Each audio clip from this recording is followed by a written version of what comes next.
Hello, and welcome to Revamped, a rewatch podcast covering my all-time favorite shows and movies. I'm your host, Brandon Alexander. And I'm your co-host, Courtney Autumn. Together, we've been journeying through Buffy the Vampire Slayer, patrolling the streets of Sunnydale, but now our path expands beyond the Hellmouth as we continue to follow Buffy's battles and growth. We also step into the shadowy streets of Los Angeles to join Angel on his quest for redemption and his fight to discover what it truly means to be a champion. Venture with us through every episode in order as we experience the story from two perspectives, Courtney's first time watch and my seasoned rewatch, doubling down on the themes and moments that shape the Buffyverse. We'll examine pivotal choices, major story arcs, and explore the deeper layers of each show's continued character growth and development. All while engaging in conversations and sharing our own authentic thoughts and feelings to what's unfolding before us. So sharpen your stakes, ready your swords, and continue to stand with us against the forces of darkness as we journey through the supernatural worlds of Buffy the Vampire Slayer and Angel. Let's get into this episode.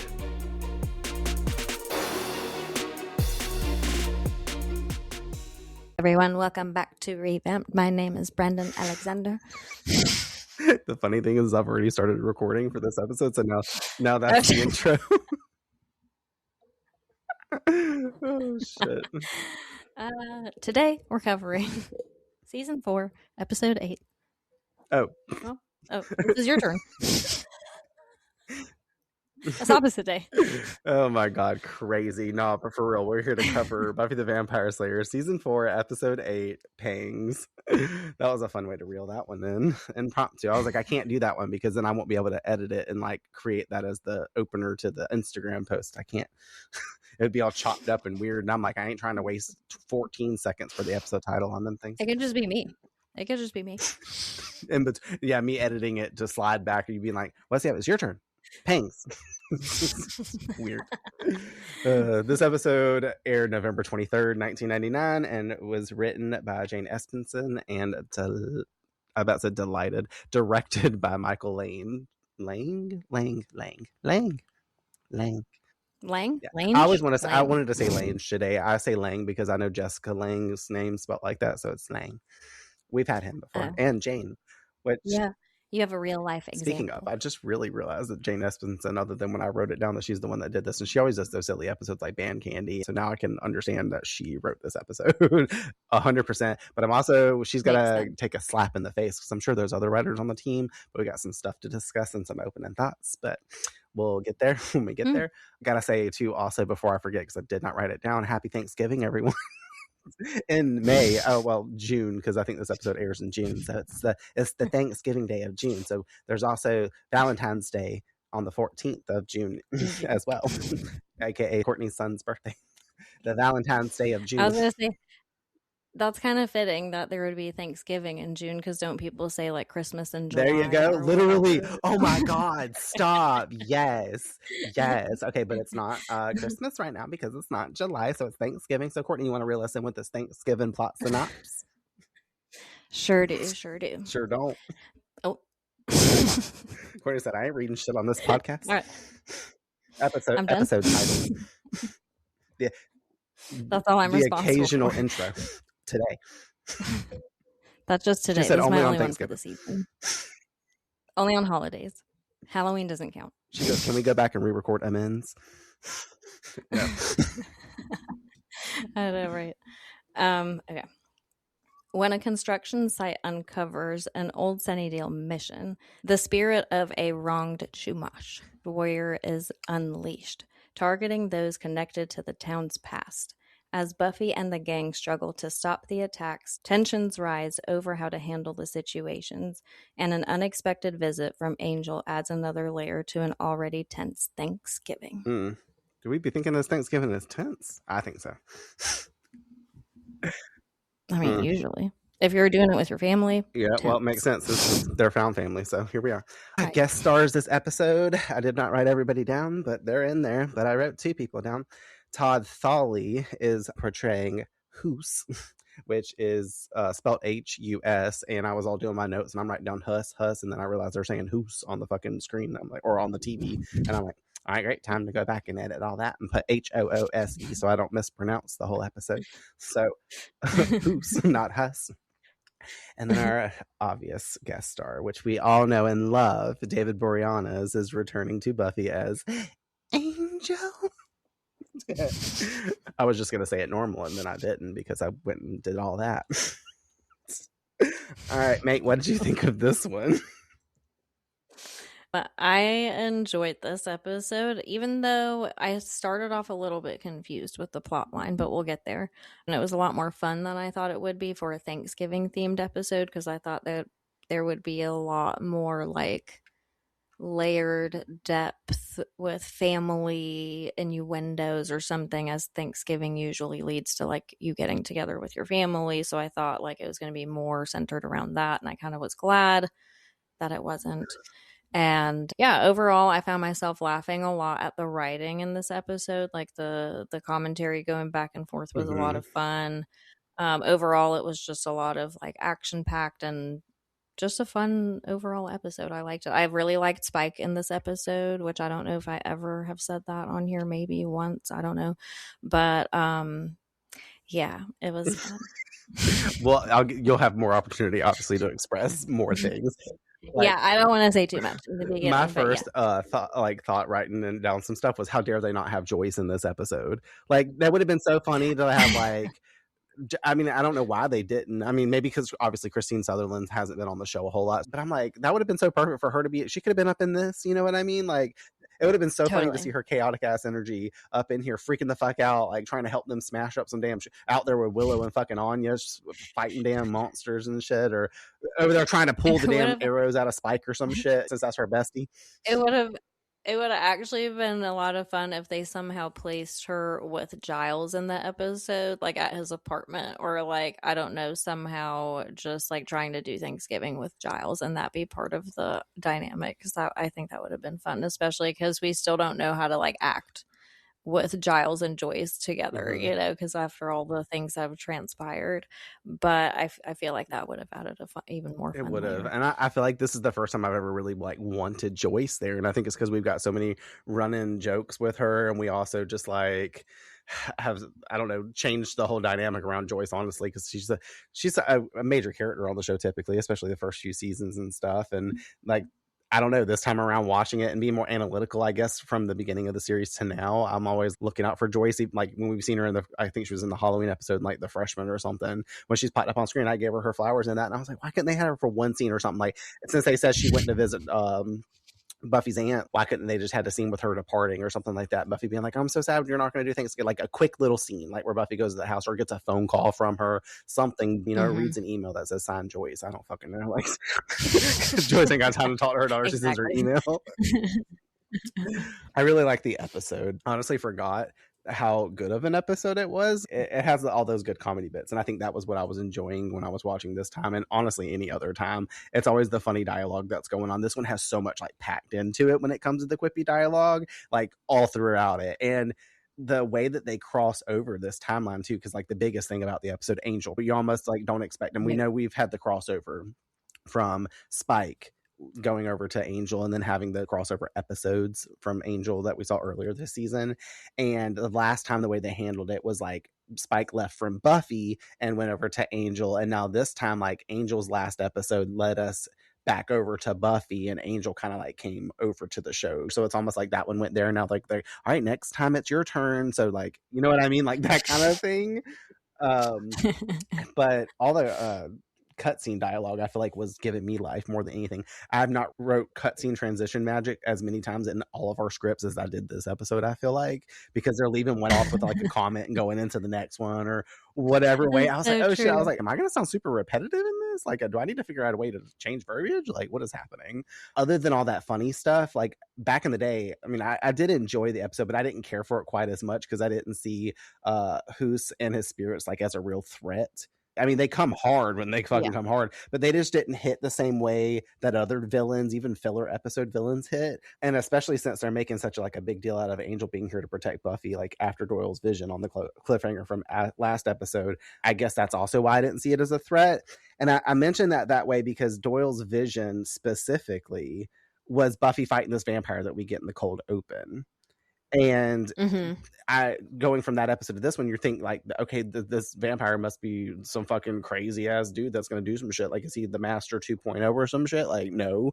In his ugly ass outfit, he walking around with his ugly ass fucking vest and shit. Like, that's in my notes for later. But like, he looks so ugly. I'm just Fashion like, no, watch. no. Yes, and that's what it's called, fashion. No. So I can skip that part later. But like, I just didn't, it didn't hit me that hard. I'm like, with Angel being here regardless, I was like, Buffy's got this. So like, I don't know, the stakes didn't seem quite as high until you're actually like in the episode and you're like, oh fuck, like they're literally attacking people and like all this other stuff. But in my opinion, Buffy would have been fine without Angel, is what I initially kind of landed on. And I still kind of sit that way. I don't think that it was necessary for Angel to come over to this episode to do anything, because everyone had a handle on things. Angel was off on the sidelines. Buffy didn't even know he was there, and Buffy is still the one who saved the day. He was just there as like outward support, but everybody else had that stuff. Now that one Chumash warrior wouldn't have been able to like, he Willow and Anya would have still been having a time with it, and that's about that. Like, Yeah. I don't know. So it's just weird. I mean, I appreciated his presence in the episode for what it was there for, but I agree that like as far as any kind of resolution or the problem or any part of the story, like he wasn't really, he was just hanging out. He was just hanging out with Giles. I am glad he was there though, like, because it's fun to see Angel come back, and also under this pretense of Buffy can't see me. And honestly, he's gonna have some bullshit to deal with. Like, you know, we're talking about that a little bit, honestly, because I've got a question to ask you. But overall, I feel like I'm okay with the episode.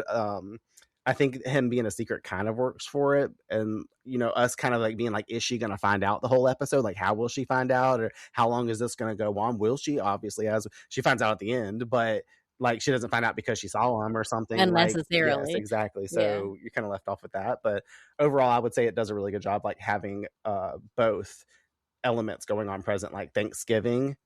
Like Buffy striving really hard to not let it fail and like go through with it. Like, and she still has her Thanksgiving even after all the fight, just like we see any other Buffy episode, which is the fun tale that they're telling here.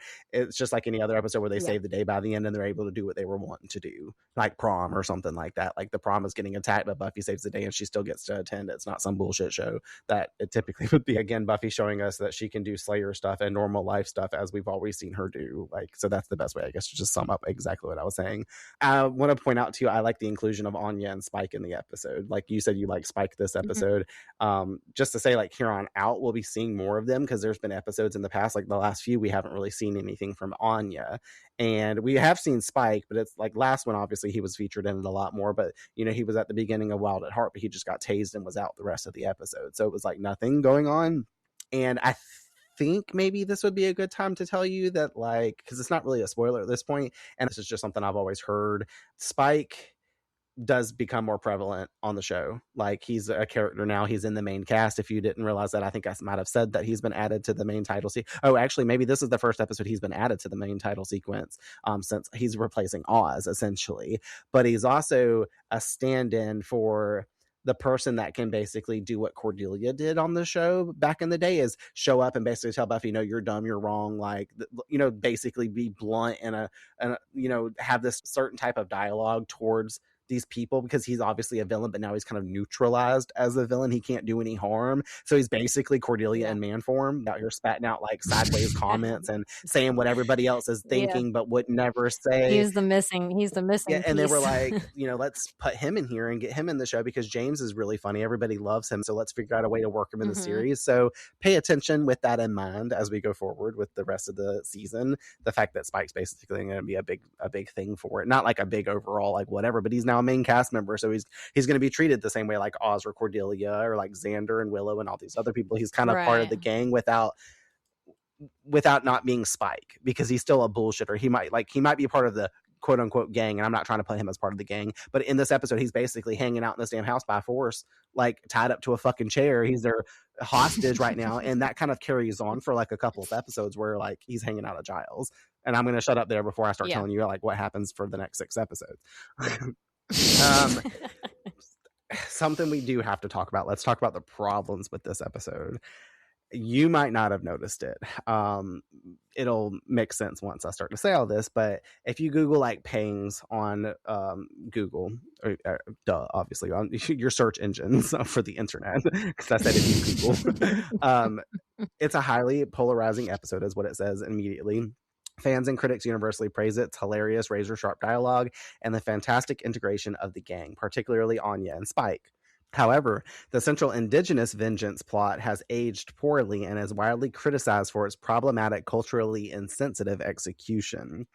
Native American Koya white hat artichoker, a member of the Rosebud, I think it's Sioux tribe, like Sioux and the Banshees, because it's spelled Sioux, but I know I'm going to butcher that. But she's part of that tribe as a Native American person, and was a guest on Buffering the Vampire Slayer. You know, we went to their prom up in New York, but over on their podcast, they had Koya as a guest, and she pointed out that the episode erases the Chumash tribe, because they say in the episode in dialogue that there are 0 of them left, and there are several thousand of them still living in the States to this day.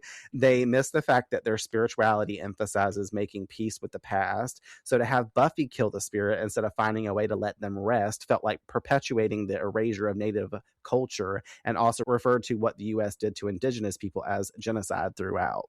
So it becomes like this whole topic, and this is like even before her, like other people have noticed this over the years as it's aged on, and probably even when it came on. But you know, the internet wasn't as big of a thing for everybody to be typing and popping off on, and like, you know what, if it happened right now, like TikTok would have been on shut down Buffy because of this episode or something. When it comes to like cultural appropriation or whatever you want to call that, like, Yes, you know, for the minority and whatnot. What makes the criticism stick is that the episode frames the indigenous spirits less as people carrying unresolved trauma and more as an unstoppable force for Buffy to eliminate. Once the story chooses that structure, the moral conversation narrows into survival logic. They're attacking innocent people, so Buffy does have to stop them. So on that part, you can get with it. Like, you know, like that is the threat. She has to do it. That's her job. And realistically, yeah, in universe, that's what would happen because Buffy responds to immediate threats. But fiction is still about authorial choice. So the writers chose how to depict indigenous rage and what resolution the story considered possible. Koya's point about like erasure, I feel like especially is important because the episode is literally about historical erasure while unfortunately participating in it because of the way that they like execute everything. So I get where she's coming from when she gave that comment. Like, I had a whole epiphany the moment I was listening to this on their podcast. I was like, oh shit. I was like, damn, I didn't realize, you know what I mean? Like, which is sucky, which kind of tails into the end of like what I want to say, but the episode could have entertained restoration or healing, acknowledgement, or like peace as viable solutions for the episode, because the spirits become monsters before they're allowed to remain human. Compare that to other Buffy episodes where vengeance-driven figures are sometimes granted emotional release or understanding. Here, the story mostly escalates towards combat, so the metaphor unintentionally does become colonial violence created pain. The pain becomes dangerous, and then the dangerous thing that has to be destroyed. Like, that's pretty rough whenever you really take it back from that lens and go deep with it. Now, most people probably, like, again, aren't thinking about that. But at the same time, I think a lot of the viewers recognize that the episode wants to critique American hypocrisy at the same time, too, because of the comments we get with, like, Willow and Giles, like the Thanksgiving backdrop, Willow confronting the sanitized mythology, Buffy trying to reconcile patriotism with genocide, are all attempting something more thoughtful than any other type of pure caricature. Like, the problem is execution with it. And that's kind of what I was saying in the beginning. The episode gestures towards complexity, but ultimately defaults to supernatural action horror tropes that flatten the people it's trying to discuss. And an alternate version of the episode that could have been incredible is like everything that I've been trying to say. Like, why couldn't you just have peace as the main thing? Like, imagine if the conflict centered around acknowledging historical violence and like helping the spirits rest through that truth, or like their remembrance or accountability instead of like physical defeat, because of the fact that Buffy actually like slays the guy, like kills him, and that's how they defeat the people. Like that, I think that's why the episode remains like a fascinating contradiction. It's genuinely like one of the funniest ensemble episodes of the series, sure, but it's also one of the clearest examples of late 90s television wanting credit for discussing colonialism without fully interrogating the lens that it was using. Like, how you gonna write a whole ass episode? And Jane, I'm like, that's what I'm saying, I'm on her neck for this because she's the one who wrote it. She thought she was doing something silly, but I want, and they tried to slip in some stuff, like I'm saying, about patriotism or like cleaning up some of this mess or like even bringing on indigenous people, but I don't think they probably should have maybe like let that script travel through the writer's room and a few other people to be sourced out before they actually fully put it out, you know, just because I think maybe I say it in my metaphor. There's this whole point. I'm gonna scroll down really quick just to like double check, so that way I'm not feel like I'm leaving something out. Oh yeah, it is. It's in the themes and metaphor closure, because like I didn't even really write themes and metaphor for this, because I ended up, well, I did, but it's like it ties back to like basically what we're talking about now, or what I'm talking about. You're not talking, but you're listening. You have no idea, but like it's kind of one of those things, and it'll tie back to like what I'm saying. Themes and metaphor.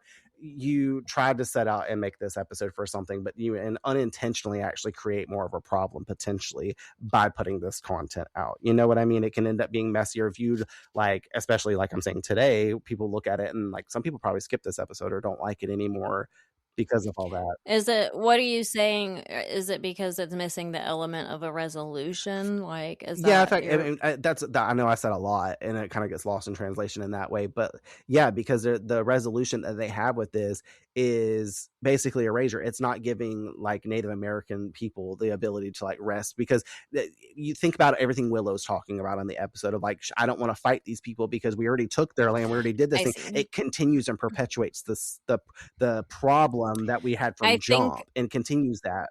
I think that that's the point, though. It is.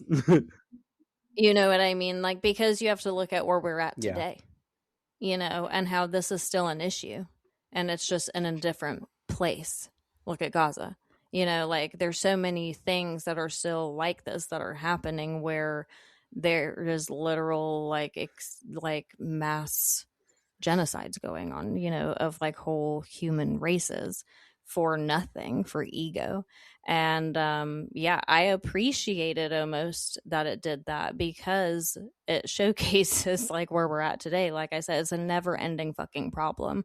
And the reason why is because at the end of the day, if you're able to resurrect yourself in any way, and I don't mean that like from death, I mean that like mentally, you know, like if you're able to come out on the other side of anything that you have been like completely challenged by, and your main motive with your own ability to resurrect from that is to have vengeance, you're perpetuating the problem. Yeah. I've seen some arguments on the side of that as well online. You could let it go, you know, and it's like, I'm sure that's easy for me to say coming from my point of view, but as I'm a vengeful person, I'm a savage ass bitch. I'm an eye for an eye kind of, and I'm also a Libra moon. So my scales constantly have to be leveled. You know what I mean? Like I can't let you get away with all this shit without me eventually wanting to have some kind of revenge. I think that's human nature if you are a justified, logical person.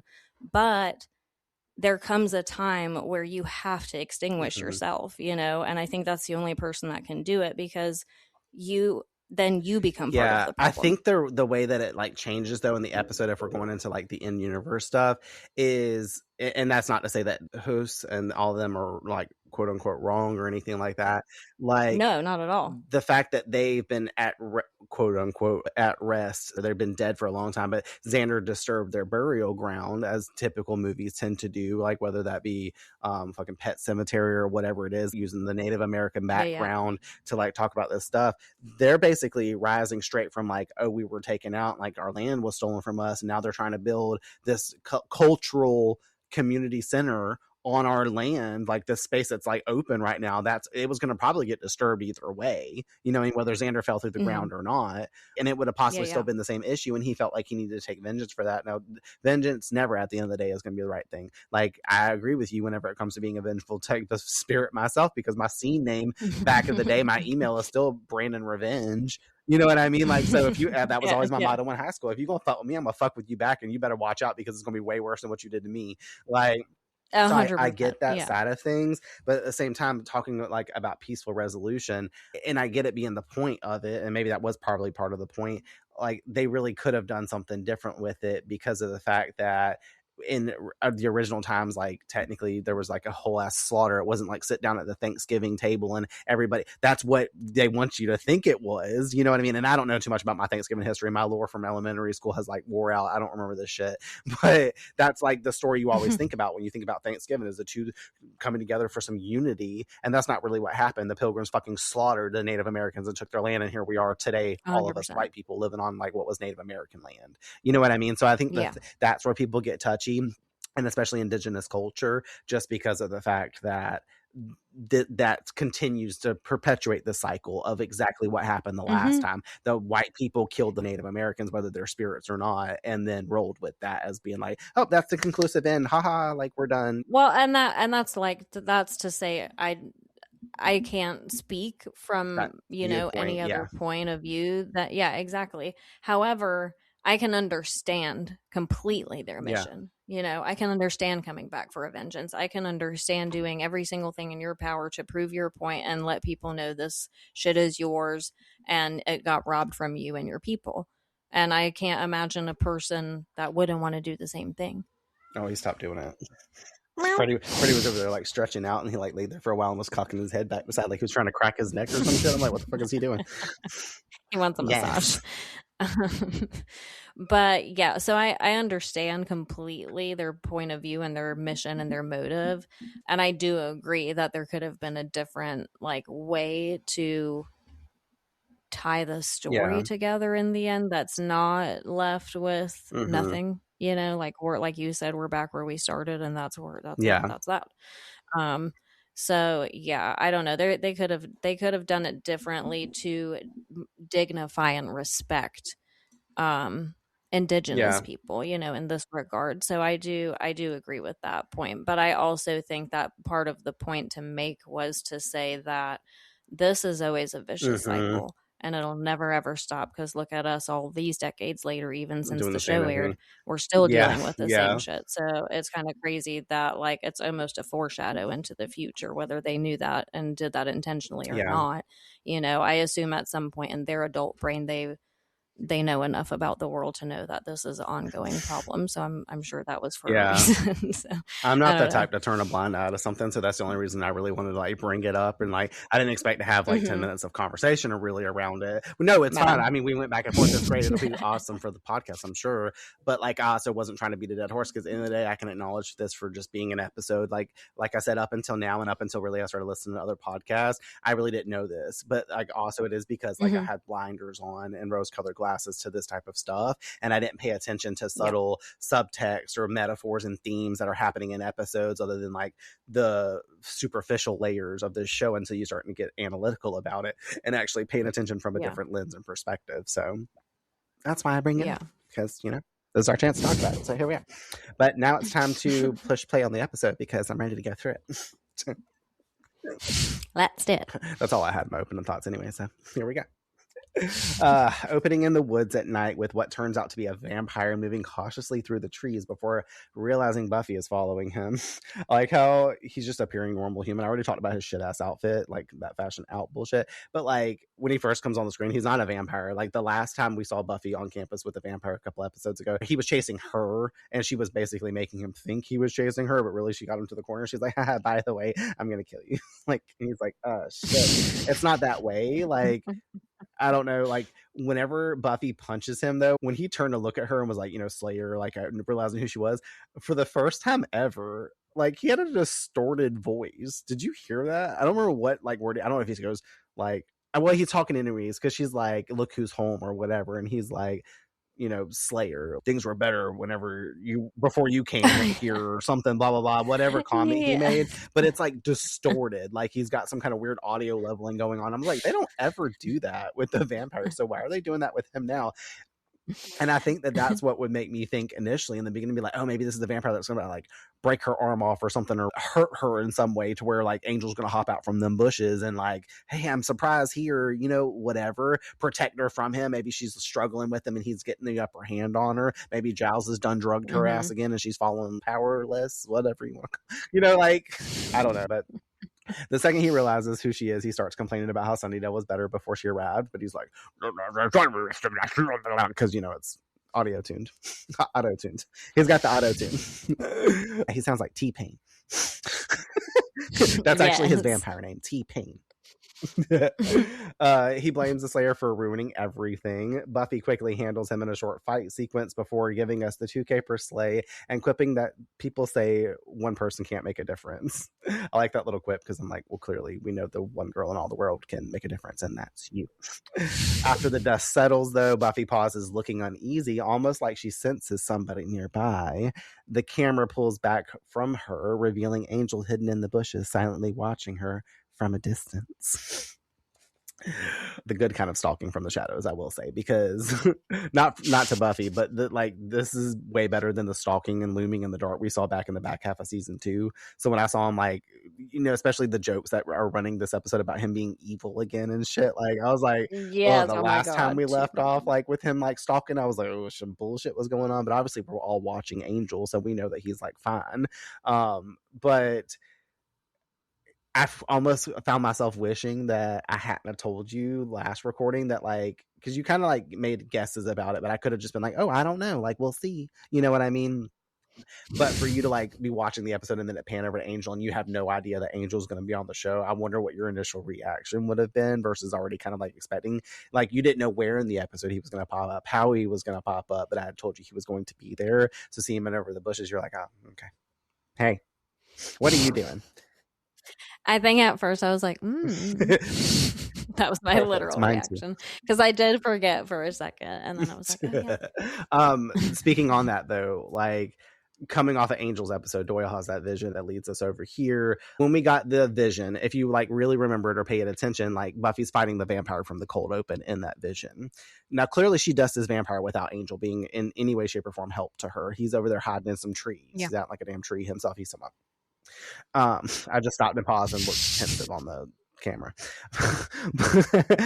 Maybe I should have heard my brown look brooding like him.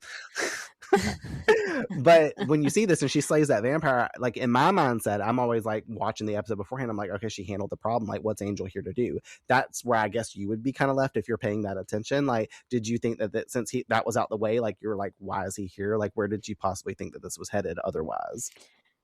I mean, kind of, because I was like, well, that was fast. You know, like, does he just go back home now because all is well?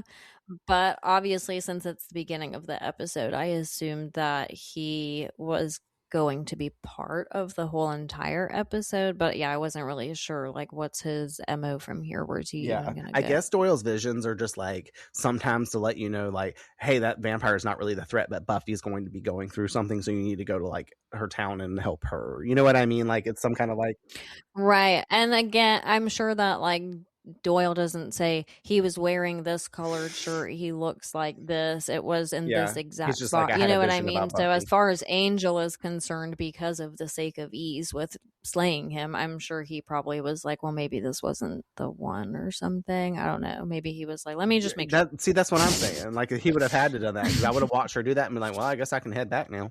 If Doyle did tell him, like, but that's under the gumption of knowing what we saw as like the audience. You know, Angel isn't in Doyle's head, so he doesn't get that much of a detailed visual, I guess, unless Doyle is like, okay, this is exactly what it looked like and exactly where it was, and I think it was in the cemetery, and, you know, like, I don't know. Literally though. All right, no way to segue into that, but we fade to black and cue the Buffy theme at this point. That's the one. The next day at UC Sunnydale, everybody gathers outside for the groundbreaking ceremony for the new cultural center.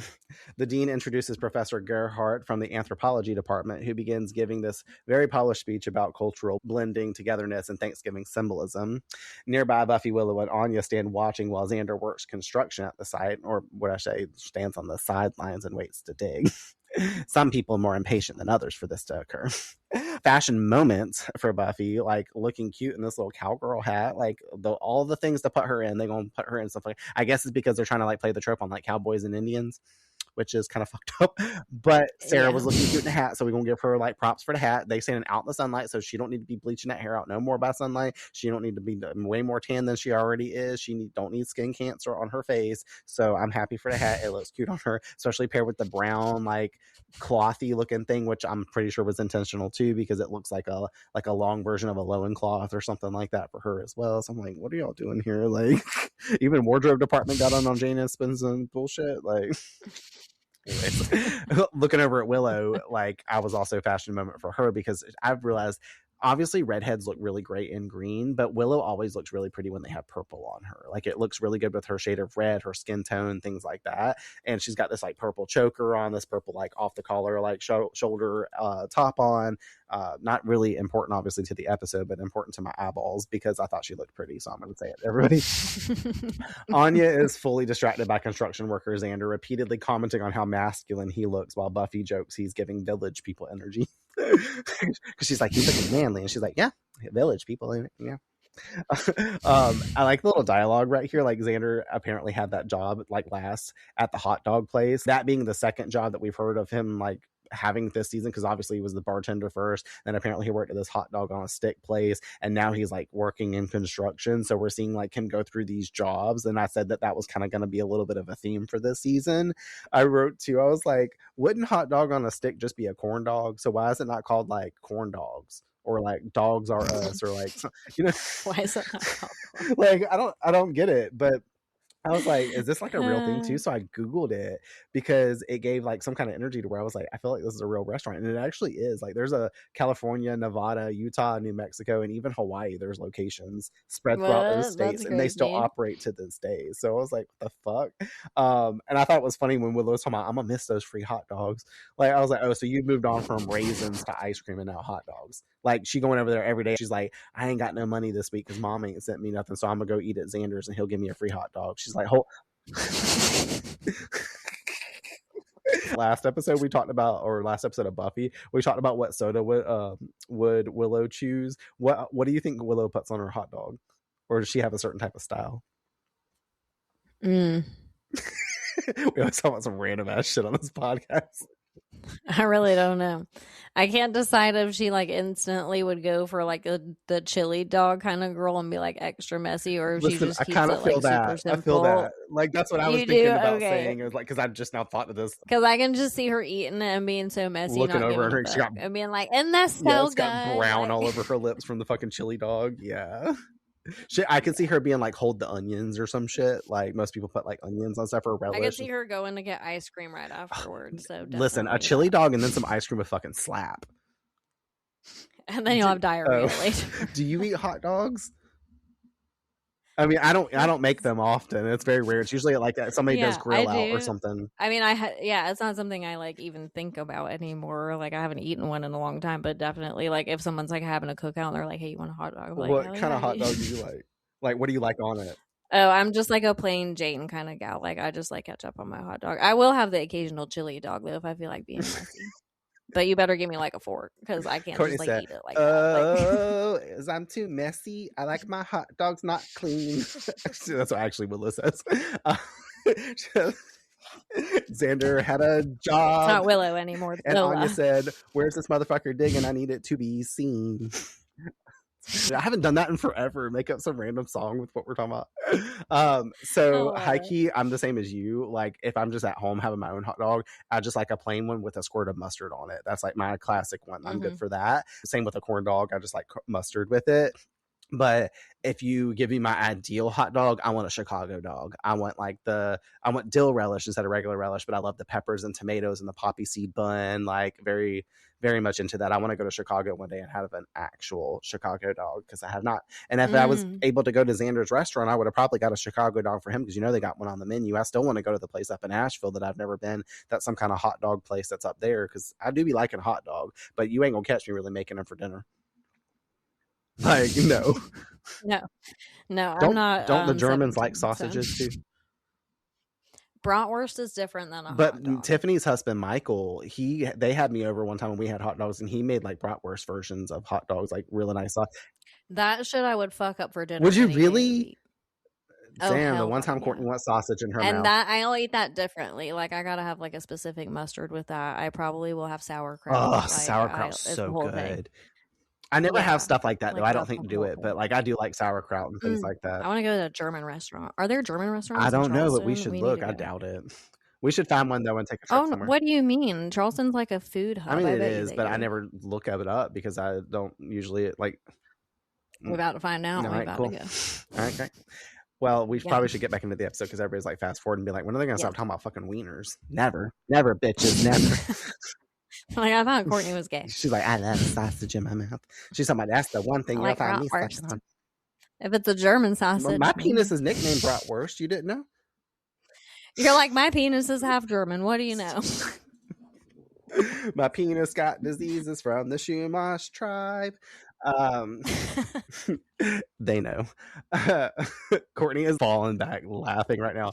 I hope she remembers, you guys. No, Xander does this episode. He has fucking syphilis and like gonorrhea and fucking chlamydia and everything else under the fucking sun. It's bad. He looks like he got the Black Plague. Which I didn't write no notes on, so I'm glad we're saying it now, but let's remember to like He got COVID on the worst day of it. I wish we had a. Sorry, it wasn't, but it's too soon. It's too soon in the episode for sure too. I would have died if you had said all that when I was reading out the stuff because I didn't say nothing or comment about how Xander looks, and he looks like dog shit. So he really does. I'm just gonna tell y'all now. My weekly wigs is how Xander looks. That's how bad it was. Damn. Honestly, though. Okay, so Willow, meanwhile, is growing increasingly irritated listening to Professor Gerhardt sanitize version of Thanksgiving history and finally pushes back on the idea that the holiday represents peaceful unity between cultures. What a load of horse hooey. Give your dream room to we have a counterpoint? Yeah, Thanksgiving isn't about blending of two cultures. It's about one culture wiping out another. And then they make animated specials about the part where with the maize and the big belt buckles. They don't show you the next scene where all the bison die and then Squanto takes a musket ball on the stomach. Okay, now for some of that you were channeling your mother? Oh yeah, sorta. I mean, that's why she doesn't celebrate Thanksgiving or Columbus Day. You know, destruction of the indigenous peoples. But I know it sounds a little overwrought, but really, she's right. She points out the reality of colonization, violence, and the treatment of indigenous people, while Buffy admits she honestly never thought about Thanksgiving that deeply before. Basically, Buffy is everybody else, which, you know, the show's about her, so we're ignoring everything like Buffy wants to. I don't know. The conversation turns toward holiday plans, and Buffy realizes she isn't really having Thanksgiving this year since Joyce is leaving town to visit Aunt Arlene. As soon as they said Aunt Arlene, I completely flashed back to when Joyce called to tell Aunt Arlene. She was like, "Hey, it's Joyce. Oh my God, you're never gonna guess what college Buffy got into." Basically, we were talking about like her kids didn't get into college or something like that. I think that episode Joyce called to like finally say Buffy did something and was like trying to shit on Arlene's life and shit, like to brag. Yeah, I don't remember exactly what we said, but I know I like went off on a tangent about it. We were like cutting bullshit about Arlene. She's like, over on Investigating, they're covering Stranger Things right now. They were doing an episode before the one that I came on for, and they were talking about somebody like, because you know, Will Byers and Jonathan Byers' mom's name is Joyce over on that show too, and apparently they have an aunt that they mention on the show that's named, maybe it's Darlene or something like that, and they went back and forth and we're like, isn't that the name from somebody on Buffy? And then Sarah's like, no, it's Arlene, not Darlene. They're like, Darlene's on Roseanne or something. I don't know, it was the whole thing, but I was laughing about it because that was super recent, so I was like, our episode's coming up with Aunt Arlene's re-mention. Anyways, we need that episode with Aunt Arlene to come to town, but we never get it. Willow explains her own family doesn't celebrate Thanksgiving because of what the holiday represents historically, and honestly we would assume as such because we know that this would have to be Willow's stance with the way that she grew up and how Sheila Rosenberg be acting. Like, aside from gingerbread, like, she don't let Willow hardly do nothing back in the day from what we've heard about in certain ways. Like, Willow's always learning history because I think her mother professes in history over at the college that she teaches at, which I thought maybe might be this college, and we don't see this bitch ever again on the show. So I'm like, this would have been a good way to work Willow's mom and let her be a professor at this school some way, shape, or form, you know? But I thought it was funny, like, clearly, like, you know, because Willow in the Men's episode of Christmas, she's all like staying on the sidelines and being like, oh no, I can't, not everybody worships Santa, like I'm Jewish, really making that like fact, you know? So I'm like, of course, Willow, of course. Buffy seems disappointed by the realization that everyone else around campus gets to leave and go home while she's stuck in Sunnydale. Meanwhile, Anya remains hyper-focused on Xander digging before the ground suddenly collapses beneath him and he falls straight through and into an underground chamber. The workers rush over while Xander looks around and realizing he's inside the old Sunnydale mission, long believed destroyed. That should be crazy every single time I fall in. Like, I thought that motherfucker was dead. And honestly, that drop should have broke both his kneecaps. And he just gets up. I'm like, he ends up sick, but he's like hollering up. He's like, I'm good. I'm fine. I was like, bro, your kneecaps intact. Did your ankle split like Spike jumping out the window last episode? You fell like 3 stories, bro. Like into some dirt and rubble. The fuck? Looking like damn Derry from Jeepers Creepers falling through that damn tunnel and landing on the damn ground. He had more pain from that. Which I'm going to mention that shit again later, which that'll be fun. Either way, that night in the dorm, Willow explains the mission had supposedly been destroyed during the earthquake of 1812. And I'm like, it's always an earthquake, one in California, but isn't that what fucking got the master stuck in the damn church back in, 1832, like all 20 years later or some shit? Like, there's a lot of stuff happening in the damn 1800s. Everyone is freaking out over the rediscovering it. Buffy remains distracted through the conversation, continuing to glance out the window like she feels someone outside watching her. And then outside in the shadows, we get the clip of Angel once again standing nearby watching Buffy from a distance. I found it very interesting that Buffy can sense something, but not quite what it is. We know has like, I would say, like a sort of vampire radar. At least this is like canon. Like when we watched the Buffy movie one day, in that basically the Slayer, like when they're around a vampire, gets like kind of like something akin to like period cramps. They start to like feel it. Whereas like Buffy, she is supposed to have like some kind of Slayer sense, like Giles says in the very first episode, but she just picks him out because of like the outfit he's wearing is dated. She has her own way of recognizing who vampires are, and we would assume now, because she's following this guy at the beginning of the episode that's not wearing vamp face, but she knows he's a vampire. That guy with Faith, I don't think that guy thrives on sunlight, that Faith walks out with when they find out you know what I mean? So Buffy's learned to like clock who's vampires and who's not.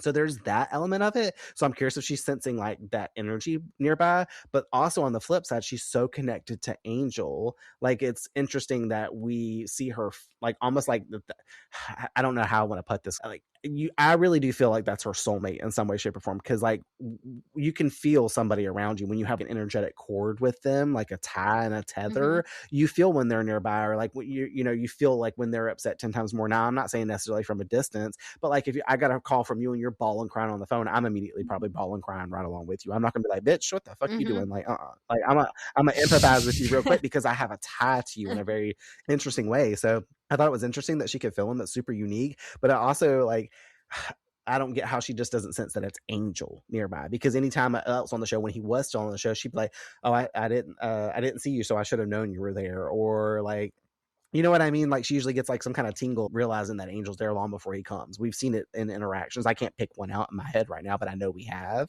So I was like, why she ain't been like, Angel out there? Hold up. And then Willow be like, I ain't seen him. Like, she ain't yet. But yeah, to make everyone lie to her again. Shit. Listen, that's a fun, like, I got a question that's going to top out of that. So that's fun.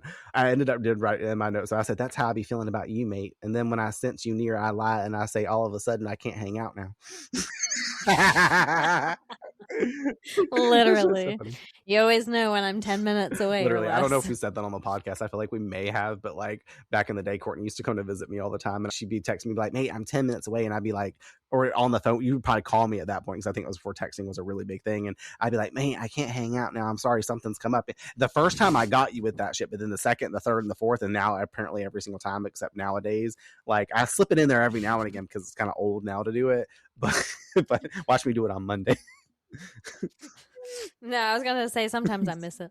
Sometimes I'm like checking my phone when I'm near. I'm like, he's gonna text me and tell me he can't hang out, and then when you don't do it, I'm like, oh man. Share your location with me so that way I can just track you from now on and be like, no, you're supposed to feel when I'm nearby. That's the whole point of it. Yes, that's where this conversation's at. From hot dogs to my impulse love for Courtney. Don't forget the sauerkraut. Watch me smear sauerkraut on my dick and come over to your house. That'll do you no good at all. But it will. But so, see, maybe she's halfway on board. I got it. I'm gonna dress that. No, I'm not gonna say that. I'm just gonna leave that one there. We're gonna move on. The last thing I wrote in my note is like, I thought it was so funny after Willow's talking about like the lost mission. Buffy comments about like, oh, like, and relates the comment she made to her hairbrush that apparently she's lost. That's Willow. She's like, which, by the way, I will get back to you. Wait, so hold up. Did you just admit in this scene that you actually lost Willow's hairbrush? Like, have you just been telling her, oh, I can't find it? Like, it's somewhere around here, but that bitch is gone. I'm like, they live together. That's what I'm saying. Like, y'all sharing hairbrushes and shit like that? Do girls do that? At what point does it become as much Willow's fault that she doesn't have her hairbrush because y'all live in the same? Like, if me and you on a trip or something like that and you say you need a hairbrush, I'll hand you my wet brush and let me use it. If I was a girl and I wore makeup, I ain't letting you use none of my makeup brushes unless you can clean them afterwards. Coming from a hairdressing cosmetology perspective where I do people's makeup as a makeup artist, you gotta clean those things. Use my makeup brushes to an extent. I wouldn't let you use my sponge. My makeup sponge. That's about the only thing. I would really let you use makeup brushes, but like for your average person, I'm not about to be handing out my stuff. Like now this has got me thinking Buffy and Willow over here sharing everything under the fucking sun. But I get it. Like back in the day, especially before like infections or like, you know, stuff like Xander's got going on this episode, we definitely let Xander touch our hairbrushes or anything else. Like he needs to go his ass back to that basement the rest of this episode, honestly. He show up for Thanksgiving tomorrow. Hey. I know. I'm like, you look like you need to be in quarantine. You need to go home. Anya definitely got it too because she over here talking about I'm gonna stay here and take care of you. You are not. Anya's like, I don't notice anything. We ain't even arrived at that damn scene and we've been talking about that scene so fucking much. Watch that shit fall flat when we get there. I'll just roll through it. Anyways, as students run through the dorm excited to leave campus for Thanksgiving break, Buffy grows increasingly emotional about the fact that everybody seems to have somewhere to go. Willow's comment about moms receiving dirty laundry, this is where I brought up Jeepers Creepers again, because she's like, oh, all the mothers like getting dirty laundry from their kids. On the holiday, everyone's going home. It looks like a lot of lucky moms are going to be getting brimming baskets of dirty laundry. That is so hella accurate because it makes me think of that scene from Jeepers Creepers in the beginning when they're on the interstate and Justin Long's character Derry has his smelly laundry in the back and he's like, you live off campus. You ever try and do laundry in a dorm? They don't steal, they dye pink. Got like 12 pairs of rosy pink jockey shorts. Well, maybe they know something about you don't. Hi, Mom, haven't seen you in forever. Here's my dirty shorts. Nice. It's for her, not me. What? I have to bring home laundry. If I don't, she gets depressed. She thinks I don't need her anymore or something. Like, that's immediately what I think about. Suddenly, she decides that she's going to have her own Thanksgiving, aka host herself and cook dinner for everyone. Willow initially pushes back some because of everything they've just discussed surrounding Thanksgiving history, while Buffy insists that she still misses the comfort of tradition being attached to it and all. Buffy, earlier you agreed with me about Thanksgiving. It's a sham. It's all about death. It is a sham, but it's a sham with yams. It's a yam sham. You're not going to jokey rhyme your way out of this. Buffy explains that even if the holiday itself is complicated, certain memories and feelings connected to it still matter to her. I love how Buffy's using psychology to try and win Willow over. She's like, yeah, but like, remember what we be learning in psych class? Like, try to appeal. Like, I was like, okay, but also I like it because, hey, at least she's applying knowledge that she's gained to real life. Like, isn't that what school is for? So I'm down for that. Also notice when she looks out the window saying everything's different now, and we know Angel's out there and things are in fact different now. I want to bring up something around that later. Willow agrees there could possibly be light yams, and Buffy pre-plans that they can do this at Giles' home since he has no life, and Xander will definitely want to come since he likes to avoid all his family gatherings, and Willow just goes, Ooh, we could not invite Anya. She don't like Anya, which is a carry on because remember she doesn't like her since the end of Doppelgangland and stuff when she made the vampire version of her and like all of this other shit and then wanted to pull shit her. She punched Anya in the face at one point. So I mean you gotta think about the fact that this is now who Xander's dating and Willow's all punched this bitch in the face before. She's an ex-vengeance demon at that. That's enough of a reason to be like a little weary, even though she's not a vengeance demon anymore, which you kind of almost forget about where Anya came from now that we're in the show like this, but that is, you know, historically where she comes from. But we know these days where Xander goes, she goes, especially if he's digging. I wrote next. Like, if he's got a shovel in his hand, that bitch is dripping wet for him. But anyways, the whole point of Thanksgiving is that everyone has a place to go. Cutscene transition magic to Spike wandering through the woods, wrapped in a ripped blanket. Nearby, Riley, Forrest, and Graham are suited up in their commando gear, searching for him. Forrest argues Spike isn't much of a threat anymore since the chip prevents him from harming anyone, insisting he's ready to head home for the holidays, but Riley insists Spike is dangerous as long as he knows about the initiative and how this is just what they have to be doing. I think it's so interesting, like everybody's trying to go home. I love how we all gotta stop. That bitch is about to be so happy. They just jumped and ran across the room so fucking quick. I've been seeing like cat feeder videos on TikTok or not. I say TikTok, but Instagram, and it's like slow motion that like it shows the pebbles coming out and the cat racing around the fucking corner. I've been sending them shits to Brittany or putting them on the revamped story and putting if you know, you know. I'm obsessed.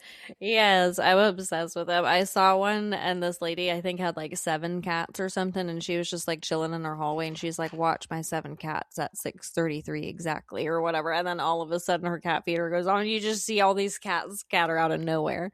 And it was so funny. I was like, this is Brandon in the future. Literally, though. We gotta get me some more cats. More 6 more cats. Shit. I read that scene, right? Yeah, I think I'm done. I don't think I had any other things to point about it. Yeah. All right, cool. Talking about the damn cat feeder. The next day, Anya arrives at Xander's basement, our favorite scene, or our favorite couple, having went to watch him dig at work, griping about how he wasn't there, only to discover him sick and barely able to stand. I like her comment. Her talking about, Xander, what are you doing? You're supposed to be digging. I went to watch you digging, and you weren't there doing it. like, what the fuck? Xander insists he can still go to work, but Anya immediately notices how serious his condition looks and refuses to let him leave. She starts taking care of him while Xander accidentally refers to him as his girlfriend. To him. Damn, she a boy now. Refers to her, here I go again, I've been doing this in season 1, refers to her as his girlfriend, something Anya immediately latches onto excitedly. I thought this was cute because like this, I didn't even pay attention that this was a key thing. Obviously, I know it occurs, but like this is confirmation. Like obviously, Buffy was saying in the scene before that like these two are a big thing now. She's like, well, you know, where we see Xander nowadays, Anya's kind of been there. I think he's very fond of her, yada yada yada. But now we actually get him saying and confirming like y'all are together, like you're a crazy girlfriend or whatever the fuck he says. I was like, oh shit, like they're actually dating now. Like Willow, we're talking about, like, which leads me to believe that fucking Willow knows that they're dating now as well. Like, I mean, they might know that that's not girlfriend, but they know they're spending a lot of time together. Willow's over here on the sidelines being like, she can leave. Can we not invite her? It just makes it slap a little bit different once you find out. Willow's being mean. You know, she's going to be pissed off at the next part of the dinner at the very end whenever Buffy gets her little truth bomb done. Xander's going to be like, me and Anya are getting married. And she's going to be like, what? Like the fuck? You know? Let's see. La, la, la. Oh, the last thing I wrote in here, I thought it was cute, like about them being together and stuff like that. I was like, oh, it's nice that she's sticking around to like help him. She's like, oh, I'll take care of you and stuff like that. And she makes that comment. She's like, we can die together. It'll be tragically romantic or whatever the fuck she says. I was like, oh, I was like, she's down to get sick. I was like, that's a true partner right there, though. Somebody's like, I'll come in the room. If I get sick, I just fucking get sick. You know, you're in the same house together. But some people be shutting themselves out and be like, you hang out in the bedroom. I'm going to be out here. If you need something, I'll put it at the door threshold and you can grab it. That's me. That's me. For sure. That's not. I would take care of people, but I don't want to get sick. I'm coming in with a mask on. I don't want to look like Xander. I'm gonna come in with a whole ass like hazmat suit on, looking like a Stranger Things. I'm gonna look like that guy going in upside down with that cord attached to my back, so someone can pull me back. Let me see one. Let me see one COVID. One molecule of bacteria. Can't do it. No viruses. Bacteria and virus are two different things, just to say. Science. She is pleased at whatever is making him sick as we cutscene transition to the hole Xander fell in at the dig site. Ominous music cueing in as a green mist on its floor begins to rise and ascend through the aborted up hole. At the cultural center, Professor Gerhardt alone examines artifacts from the mission excavation while on the phone discussing the discovery and is displeased with how they have to find a new location. She's on the phone. She's like, we have to relocate this center. This is going to put a damper on everything. I'm a fucking bitch. And I'm like, the fuck? And she's over here digging, like, you know, they went down there and got all that stuff because it never clicked until this episode that most of the stuff they grabbed from down there, they didn't grab everything, but some of the stuff that she's looking through was stuff that they got from down there. I'm like, the fuck? I didn't realize that. That might not be canon, but that's what my eyeballs was telling me.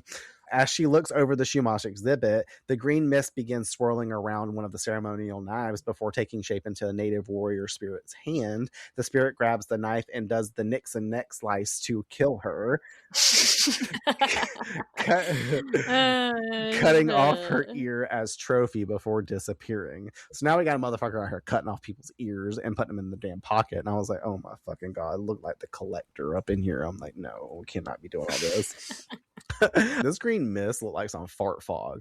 Like it looks like some cliche. Like they could have made it like white and mystical, like a spirit would actually be, but they wanted to make it green for whatever reason. I have no clue why. But No, it looked I comical, agree. like some shit you see on Scooby Doo or like Goosebumps or something like that. You know what I mean? I totally agree. I thought the same thing. SpongeBob. I was like, why does it literally look like gas? Or gas, just enjoy. Well, that's why I said it looked like a fart, because that's gas. But yeah, it looks like toxic fumes or some shit. I'm like, y'all could have done so much different. But I like the fact that they do some practical effects. But I really like the fact that regardless of what color it is, the hand forming around the knife and turning into that hand, like I thought it was some decent CGI for the times they were working with. I was like, oh, that's cool. And meanwhile, this lady's sitting here kneeling at the damn exhibit looking at the knife, and she starts seeing this function. She's like, what the fuck is that? And then it turns into a person. Like, if that had been me, he ain't got to do the Nixon neck slice on my ass. I'm gonna drop dead right there from freaking the fuck out from shock, being like, what the fuck did I just witness in a town full of vampires and demons and the forces of darkness? I would have immediately died from a heart attack for sure. Later, we find Buffy and Willow investigating the murder scene. This place is roped off and all this other shit, but Buffy's just up in here. She's like, I got access. It's cool. I'm like, if someone catches y'all gonna be in hella trouble, and they gonna also think y'all did it. Like, what is happening? Where is everybody on this show? Where's security? Like, there ain't no cop in sight. They just up in here rolling through this. Okay, whatever. Yeah. Besides the point, Willow's rapidly throwing out theories, trying to piece things together, like, possible magic use, demon ear hybrid creatures, or purely self-inflicted, like Van Gogh, like as options. The coroner's office said she was missing an ear, so I'm thinking maybe we're looking for a witch. There's some great spells that work much better with an ear in the mix. That's one fun little hobby you've got there, Will. Or maybe an ear harvesting demon. It's like building another demon completely out of ears. Or, thought, we're just assuming someone else cut off the ear. What if it was self-inflicted like Van Gogh? Who, by the way, cut off his earlobe, for anyone who does not know this fact, not his whole ass ear like most people would believe. It was literally his earlobe he mailed to the girl that he liked. Like, if that ain't screaming love like Anya screams it for Xander, then I don't know what is. Listen, unfortunately, I knew about that story at too young of an age, and I literally had those expectations, like, growing up. I was like, y'all better be slicing your fucking ear off if you like me, because otherwise, it's not happening. I remember when people at art class used to say that shit and used to piss off Miss Justice. Remember that lady I told y'all about, that I used to wipe mayonnaise on her apron and then call her mayonnaise face, and she'd be like, what does that even mean? That was like some season 1 or 2 lore. I always remember that from that, because that was the day I found out, and I was like, oh shit. I love art though, so I've known that for a really long time. Shout out to Miss Justice if you're listening. I love you. Shout out to Van Gogh. Her favorite artist. I'm just kidding. I like Salvador Dali. Mostly because he's got the same big three as I do. So I'm a reincarnated version of him. That's why I'm so artistry, like creative-ish type of a person. But I can draw, but I can't speak apparently. So I'm like, let me make a whole podcast where I have to talk all the time. I'm just kidding. I have a Mercury Taurus in the 10th house, and that rules the throat chakra, which means I can speak, and I meant to. Here we are. Full circle. No, don't die. You'll turn into a fart fog and have to come back. I might turn into a vampire. Perfect. I won't slay. You'll be the one 2K per slay I don't need. I'll be like Spike, and then I can't bite anybody. Gotcha. I'm going to take you over to the initiative. I just won't die. It's the initiative for you. We got you. We also got Buffy noticing the Chumash knife from the exhibit is missing, which catches her attention as potentially important. Willow wondering what it looks like. Pretty darn scary, we hear Buffy saying as we cutscene transition over to Giles' home, where Buffy has completely taken over the kitchen preparing for Thanksgiving dinner while simultaneously, there you go, trying to explain the murder investigation to Giles, and initially talking about how the grocery store was pretty darn scary. Like, it makes you think that they're talking about that, like when Buffy comes back in, but they're not. She's literally talking about the fucking grocery store, and she's like, kills me. She's talking about what did she say? She's like, I almost had to use like Slayer moves on this one lady who was like hoarding the pie filling or whatever the fuck she said. I was like, Buffy's in the store talking about she's gonna fight a bitch. Like, you don't want to take Buffy Black Friday shopping. You know that's the day after Thanksgiving. Buffy about to be in the stores big kicking people's ass for big screen TVs and shit like that. She got that initiative corporate money though, so she knows she's out there on Friday shopping. I'm dead. what was I about to say? Hold on, let's see. Buffy bounces back and forth between discussing clues and talking about the pie filling she almost utilized. So your moves on, like that I paraphrased a second ago, while Giles attempts to stay focused on the actual case. She finally manages to tell him about the Chumash knife while explaining why Thanksgiving dinner has to happen at Giles' apartment because he's the patriarch, which means hosting duties inherently fall to him, aka he's getting stuck with the cleanup. He's like, this is in no way an elaborate scheme to stick me with the cleanup. How about that ceremonial knife, huh? Pretty juicy piece of cluage, don't you think? she's trying to deter the fact that he just said this because she got caught. I'm like, tell me this man does not know you like the back of his fucking hand. All you damn children. Giles agrees to research the Chumash connection while Buffy continues sorting through food and supplies.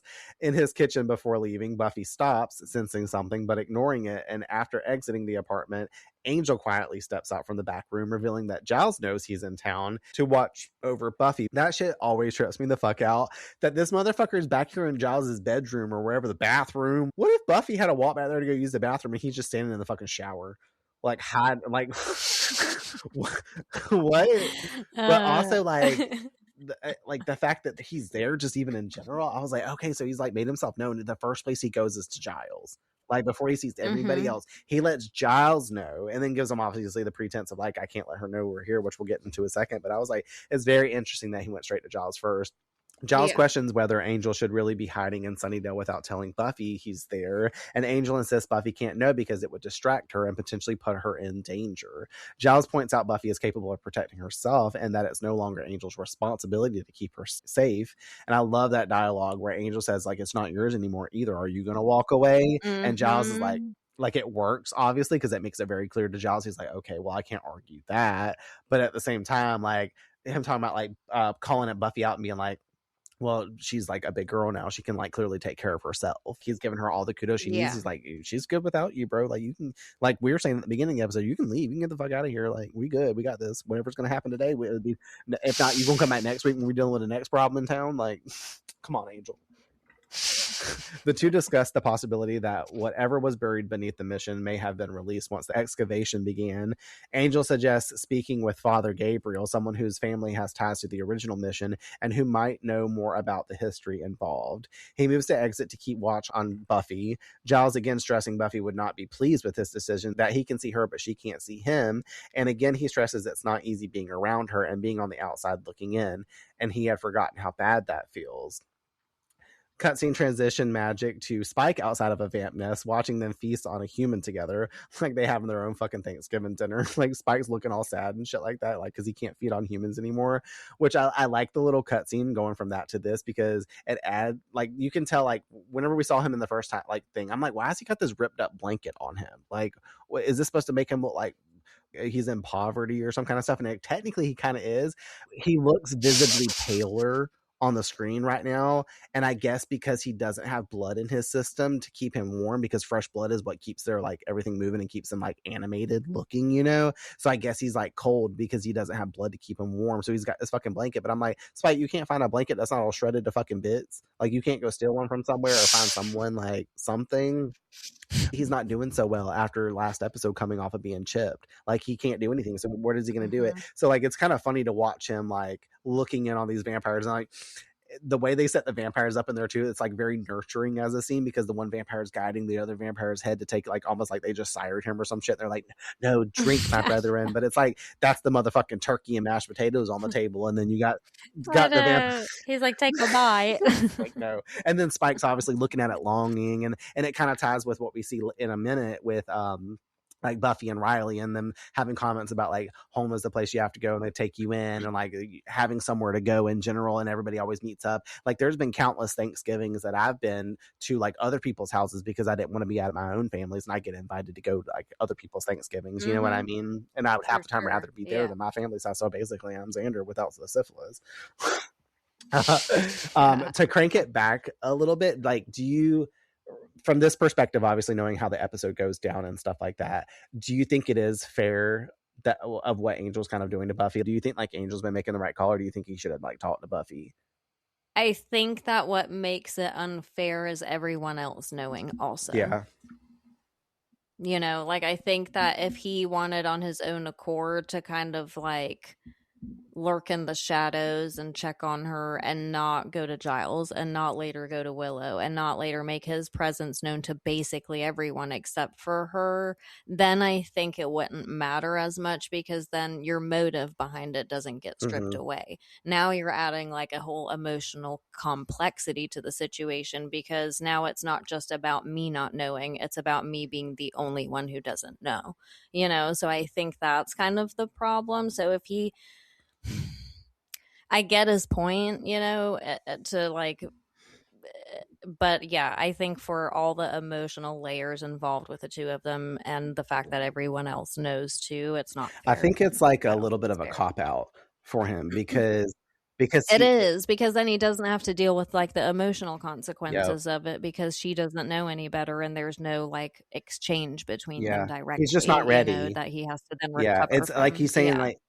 but then if you're not ready, don't go at all. Yeah, but he's got a protector, supposedly. His friend had a vision, like, and it sucks because coming off of his show, every episode Doyle's having some kind of vision that gives them their problem. You know what I mean? So now it's Buffy, so he's like, oh, fuck, this is probably super major. Obviously, we know it's not, but like, it's a sucky situation. But I don't know if I really fall on the line of like agreeance or not. I don't really care truly at the end of the day, but coming from that perspective of like being a cop out, like obviously he doesn't want to like to stir up that emotional trauma and stuff. He doesn't want to have to deal with it, but he also like probably respectfully doesn't want her to have to deal with it too, because he knows how hard it was for her to have him walk away. And what if he comes back in and he knows that it's just sucky. It's like whenever two people are just betrothed and in love with each other, but they know they can't be together, you almost like have to distance yourselves where you can't ever see each other again. So what happens when you run into that person? Like all that same emotion still fills up. It's like you being left on, you just can't be together, but you want to be together. And then every time you run in, it's just a slap in the face being like, oh, hey, person I can't ever be with, you know? So I don't know, it's just hard on both sides. I mean, I think what you said is a good way to put it, which is that it just seemingly is like a cop out kind of energy because of the fact that he's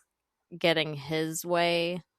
He's having his cake and eating it too, kind of almost, you know, like I know it's not all pleasant for him, but he's in the most comfy situation out of the both of them because he's aware of everything. He's the one doing everything, you know, so it's kind of like he's in control emotion. I don't know. That's like, you could go so far with that, you know what I mean? So, I consider it, I guess it's unfair, even though I understand it. I think I would have respected it more, and I wouldn't have it wouldn't be questioned if he would have just kept to himself and did his own thing to watch over her on his own without involving anyone, you know, because obviously he's fully capable of that. That's the route he should have went. And if anything, the only person he should have went in had contact with was Giles because of his status. I know he's not a watcher anymore, and like he shouldn't even have done that. Like you said, he should have just stayed on the sidelines and jumped in if and when he had to, and then that could have made this person. And then I feel like you're doing a disservice to the person you're involving, you know, because then it's like you're involving Giles, you're involving Willow, but then it's like, how are they then to navigate the situation? You're putting them in an awkward position to not talk about you, bring you up, all these other things.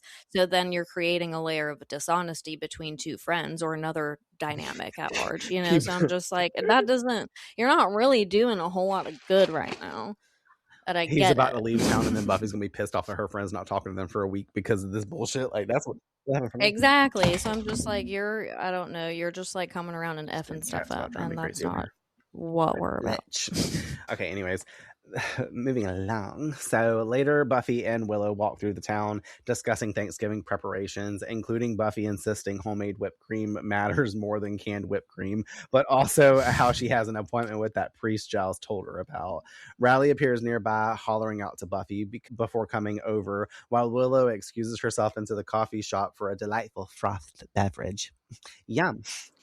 I love how she actually says yum. She doesn't say it in the cadence that we be saying it in the way, but like I love how she's like, she realizes that Buffy and Riley need the moment to speak and stuff like that, because she's like she knows Riley likes Buffy, and I don't know where she stands on like what Buffy, I don't know if Buffy's talked about Riley ever since, but we're kind of getting this energy between them since the last time we saw them. And she's like, oh look, the coffee place is right there, I'm gonna go get some. Like, okay, in her little weird awkward way. Inside, Willow is yoinked up quick by Angel, who quickly covers her mouth before she can yell his name or make a scene. She assumes through muffled verbiage that Angel has turned evil again. So it's That's like, so funny. until he explains he's in Sunnydale because Doyle's had a vision, as I've said 1,400 times this episode, involving Buffy being in danger. Angel explains why he can't just talk to Buffy to not interfere in her life, and asks Willow not to tell Buffy he's there. Super unfair. She could kindly tell him, who's that guy Buffy's talking to? He's already clocking. I was like, my notes, I was like, I love how Willow is still going through it with the Oz stuff and makes that comment about her like stuff versus Angel and Buffy's past. And, you know, she's like, oh, sorry, my stuff. Regardless, that's discussed in the scene and she does agree with him. But I also notice Angel within that, it says everything's different now. And Buffy just said that earlier when she was looking out the window to him. So I was like, okay, is this like one of those serendipitous, the serendipities?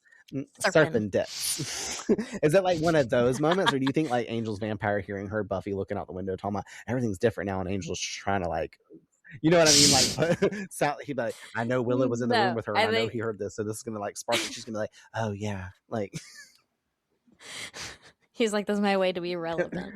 Speaking of relevancy though, like I also like the dialogue where Willow talks about, she's like, so is Cordelia really working for you? Because that's got to be a whole special experience. Like she thought that shit was funny as fuck, but also it was like, who told her that? Like, did Oz come back and say that? Well, obviously Oz told her that. Duh, I can't believe I just literally asked that. But like, that means Oz came back and filled everybody in and be like, yeah, they got this new guy Doyle working there that's got like visions and stuff like that, and like Angel's over here playing private detective, and he's got Cordelia working reception. Like, and they're like, the fuck? I kind of wish we could hear that conversation, because I wonder how nonchalantly Oz delivered that information. He's like, oh yeah, so Cordelia's working with Angel. They have like a whole investigation thing going on.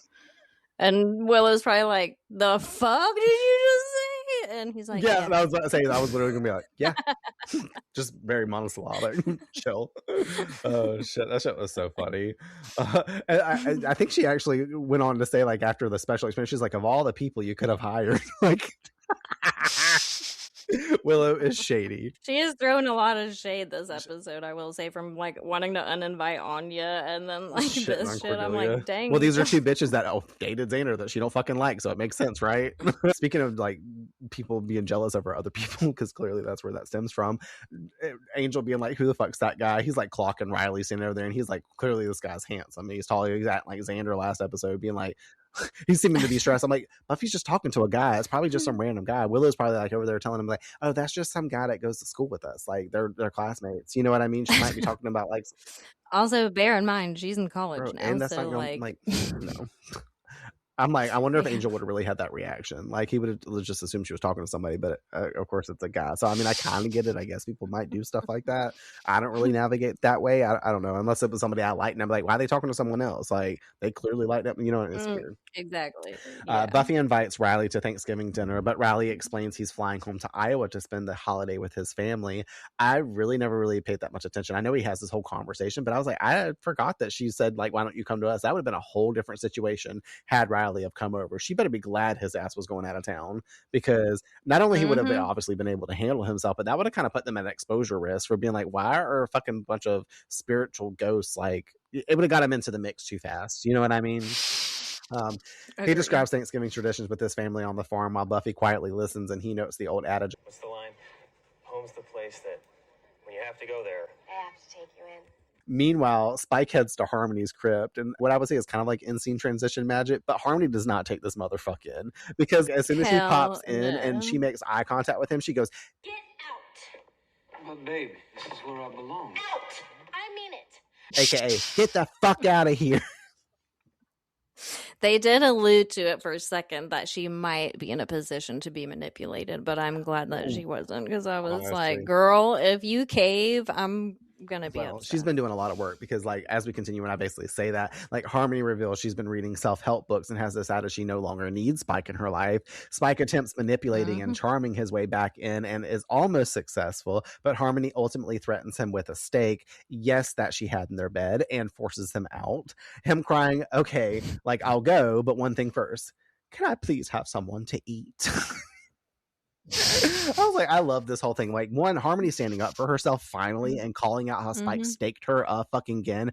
Like, amazing. Won't take his ass back. I'm loving this for her. I was like, I just read at the end of my notes. I was like, good for her. Same. Buffy arrives at the church searching for Gabriel. I about to say Gabriel. I don't know what the fuck I was about to say. For Father Gabriel, only to discover Hus has already killed him and is slicing off his second ear for his collection. That's like the first thing she sees, this motherfucker hanging. I was like, damn, he hung this guy up by a damn noose out here. And that's kind of sucky because, like, I know this is a priest. So this guy, like, in theory, is probably a pretty angelic, nice guy. Like, he ain't doing nothing wrong by theory. I mean, hopefully there ain't no little boys around and it's not going down that route. Right, I knew you were gonna say that. I knew it. Like, I mean, you know, that's that bad side of things. Like, this is a nice man. I was like, and he's just out here chilling, and this guy shows up and starts killing him. I was like, damn, this priest did not imagine that this is what's gonna happen. He'd wake up, have his toes, have some eggs, go pray, and then die. Like, it hung up by a damn noose. I was like, and then it's staged, other than his ear getting cut off, which, you know, becomes a pattern once they find the other lady's dead body. So that means people are going to come up and find his damn body. They're going to be like, what the fuck? With no ears. With one ear. They're going to call it the Van Gogh case. And then I'm going to be on the sidelines and be like, you mean the Van Gogh earlobe case? This is not the Van Gogh case. Y'all can't call it that. You're like, actually, that was just the loop. He and Buffy fight through the courtyard while Hus explains that he is vengeance for his people. Hus accuses Buffy and people like her of continuing the cycle of violence against indigenous people, and Buffy eventually gains the upper hand during the fight and has the opportunity to finish him, but hesitates after what he says about killing his people and his spirits and how this is a great day for her. In her hesitation, he escapes by transforming into birds and disappearing into the night. Thought that was pretty cool too. I was like, okay, so he can transmogrify like into different things. I mean, obviously because we see him as a wolf, but it's like all like Native American like culture, like they would be one with spirit and nature, so he can definitely turn into like birds. Was it crows? I feel like crows makes the most sense, or ravens or something. Like he turns into a wolf later. He clearly turns into a bear. So like things that they see as totems, typically, you know, like flight, something of the earth, things like that, like elemental creatures. There we go. That's what kind of spiritual person am I? I'm forgetting all my damn training. Like I don't have. It's okay. I forgot what a steak was called earlier when I was doing my notes, and I was like, why can I not think of this word? Have you ever had that happen? Like a word just clear fall out of your head, and I'm like, what? And it's shameful because like you clearly know what that is, and you're like, what the fuck? You're talking to Meredith and be like, what do you call that like piece of wood that Buffy carries around? She goes, a fucking steak. And she's like, by the way, this is what goes on in the next 6 episodes. That's not what you just always assume that. I fucking hate Meredith for that shit. I ain't never letting it go. She don't do it no more, and I'm gonna still call her out for it, pretending she does. She definitely does not do that. At least Angel's safe. Back at Giles' apartment, Buffy continues to prepare for dinner while discussing the encounter with Hus. She admits the situation feels morally complicated in a way that she isn't used to, since she normally prefers evil to be straightforward and uncomplicated unless it's her men. She's like, I like my men like I like my evil. Giles reminds her innocent people are still dying regardless of Hus's motivations, and they have to stop the spirits from harming them and others. Buffy finally agreeing, but again, not how to go about it without feeling like she's repeating history with indigenous people, aka a non-slay way to do it. She's like, I just need a non-slay way to do it. I do like this. This is where like they get the dialogue right. You know what I mean? Like making comments about this, Buffy agreeing with Willow's stance and saying like she doesn't want to repeat history. And then like it just sucks because they end up repeating it no matter what they're trying to do with this episode. But like I said, in universe, it makes sense. They kind of have to. Willow arrives carrying several books on the Chumash along with frozen peas for dinner, hopefully mushy ones, because Giles will come out the woodwork talking about those are my fave. I love mushy peas. Like that's just contextually what he's talking about. Like I'm like, oh my god.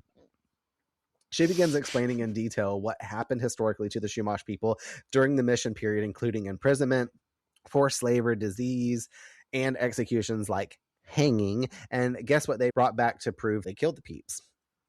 You guessed it. Their ear. Willow increasingly the ear collection. Yes, the collection. That's the third collection movie. It's about ears.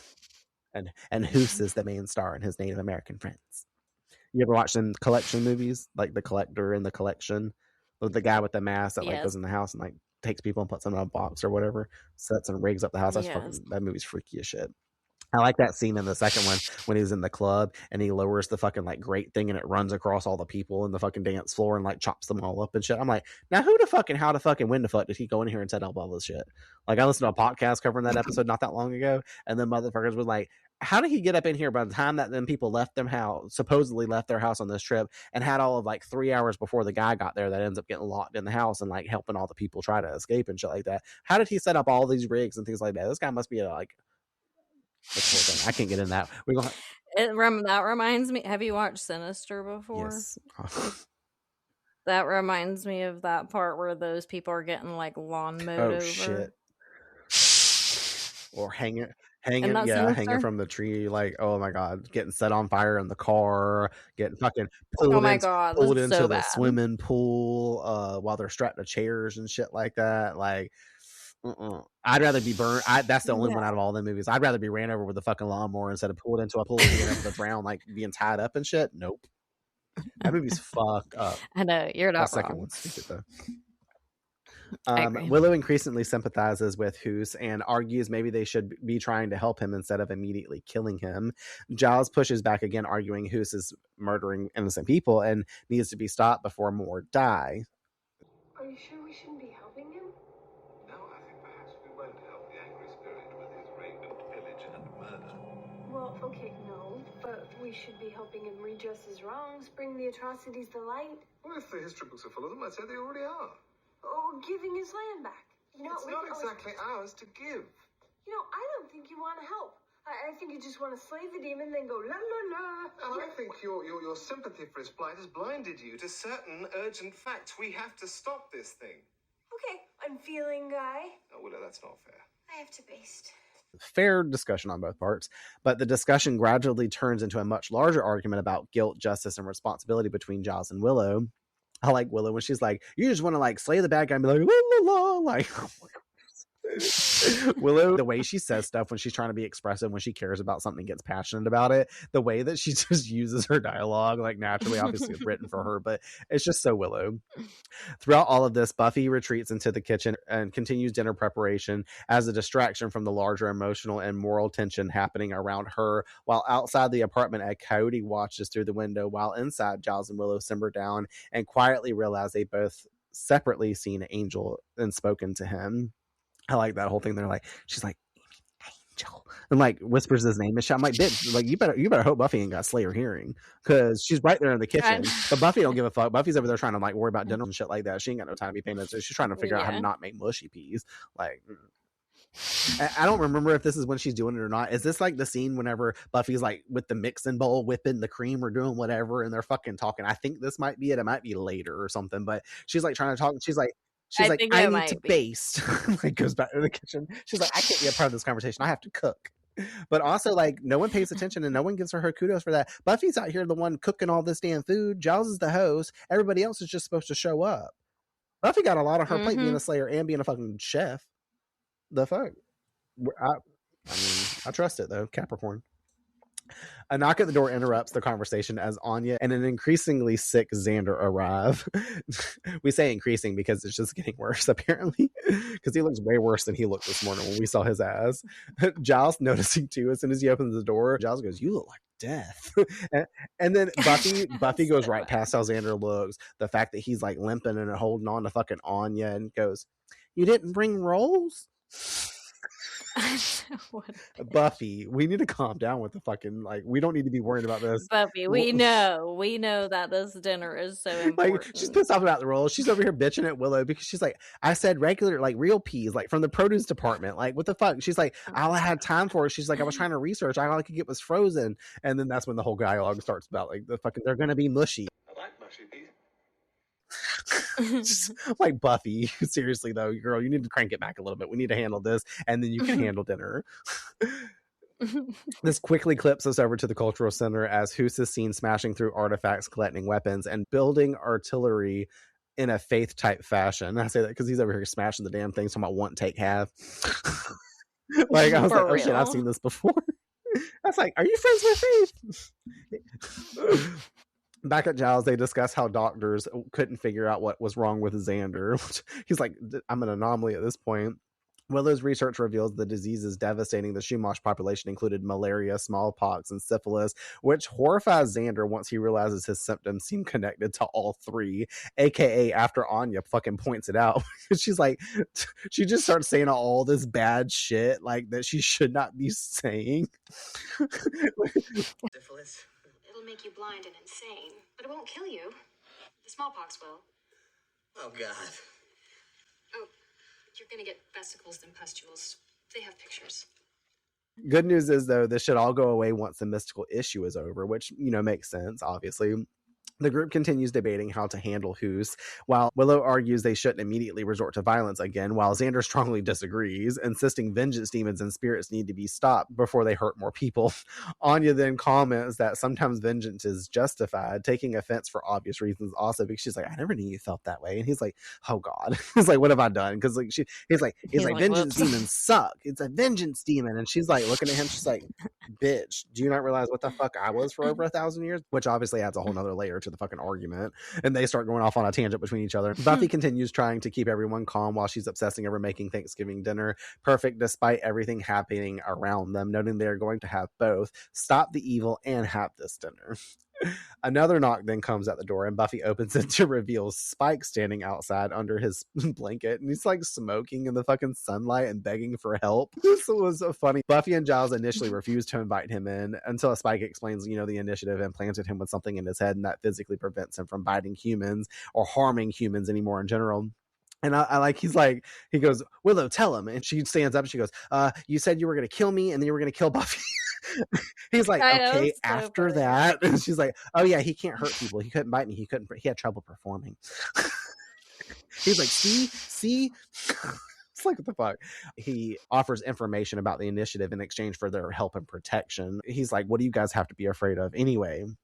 Totally makes sense. I like how Giles brings Buffy up a steak, and he's out here like fucking talking about, I'm pot boiling out here, like with the fucking, he's trying to shield himself with this damn holy ass blanket. And I'm like, this motherfucker's running around the daytime. Now he doesn't know where else to go, so he's going to the fucking Slayer to try to like get help, like seek coverage or anything like that. And Spiker showed up at Giles, and he says, "Help me," and then Buffy tosses him.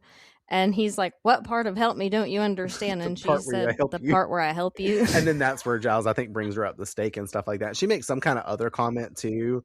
I forget what that part is, but that was pure gold too. I'm going to. I can't bite anything. I can't even hit people. So you haven't murdered anybody lately? Let's be best pals.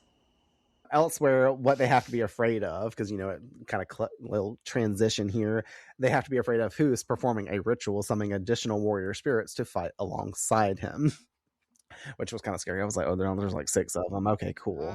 Now we might have multiple ears on fucking site. Back inside Giles' apartment, Buffy tightly secures Spike to a chair, cutting off his non-circulation, while Giles realizes ⁉ has specifically targeted authority figures connected to the mission and the university. They determine the dean may be the next likely target. Willow still argues against killing ⁉, while Spike bluntly points out that conquest and violence are simply how human history works. Spike argues nation conquers weaker people all the time, and history moves on regardless, which is kind of like the whole ordeal about like what we're like, what I say in like themes and metaphors, Spike kind of brings to the like forefront, once again saying the uncomfortable stuff that people don't typically want to hear. But the uncomfortable part is nobody in the room can fully deny what he's saying. Maybe it's just like the syphilis talking, because that's the comment where Xander's like, well, maybe it's the syphilis talking, but is he making sense? Willow and Xander and Anya leave to go warn the dean, while Buffy and Giles remain behind with Spike. Unfortunately for him, not Xander, because he's like, wait, leave that one. It looks like he's ready to drop any minute, and I think I can eat someone if he's already dead. I'm up to it. He's like, I'm not going to be picky.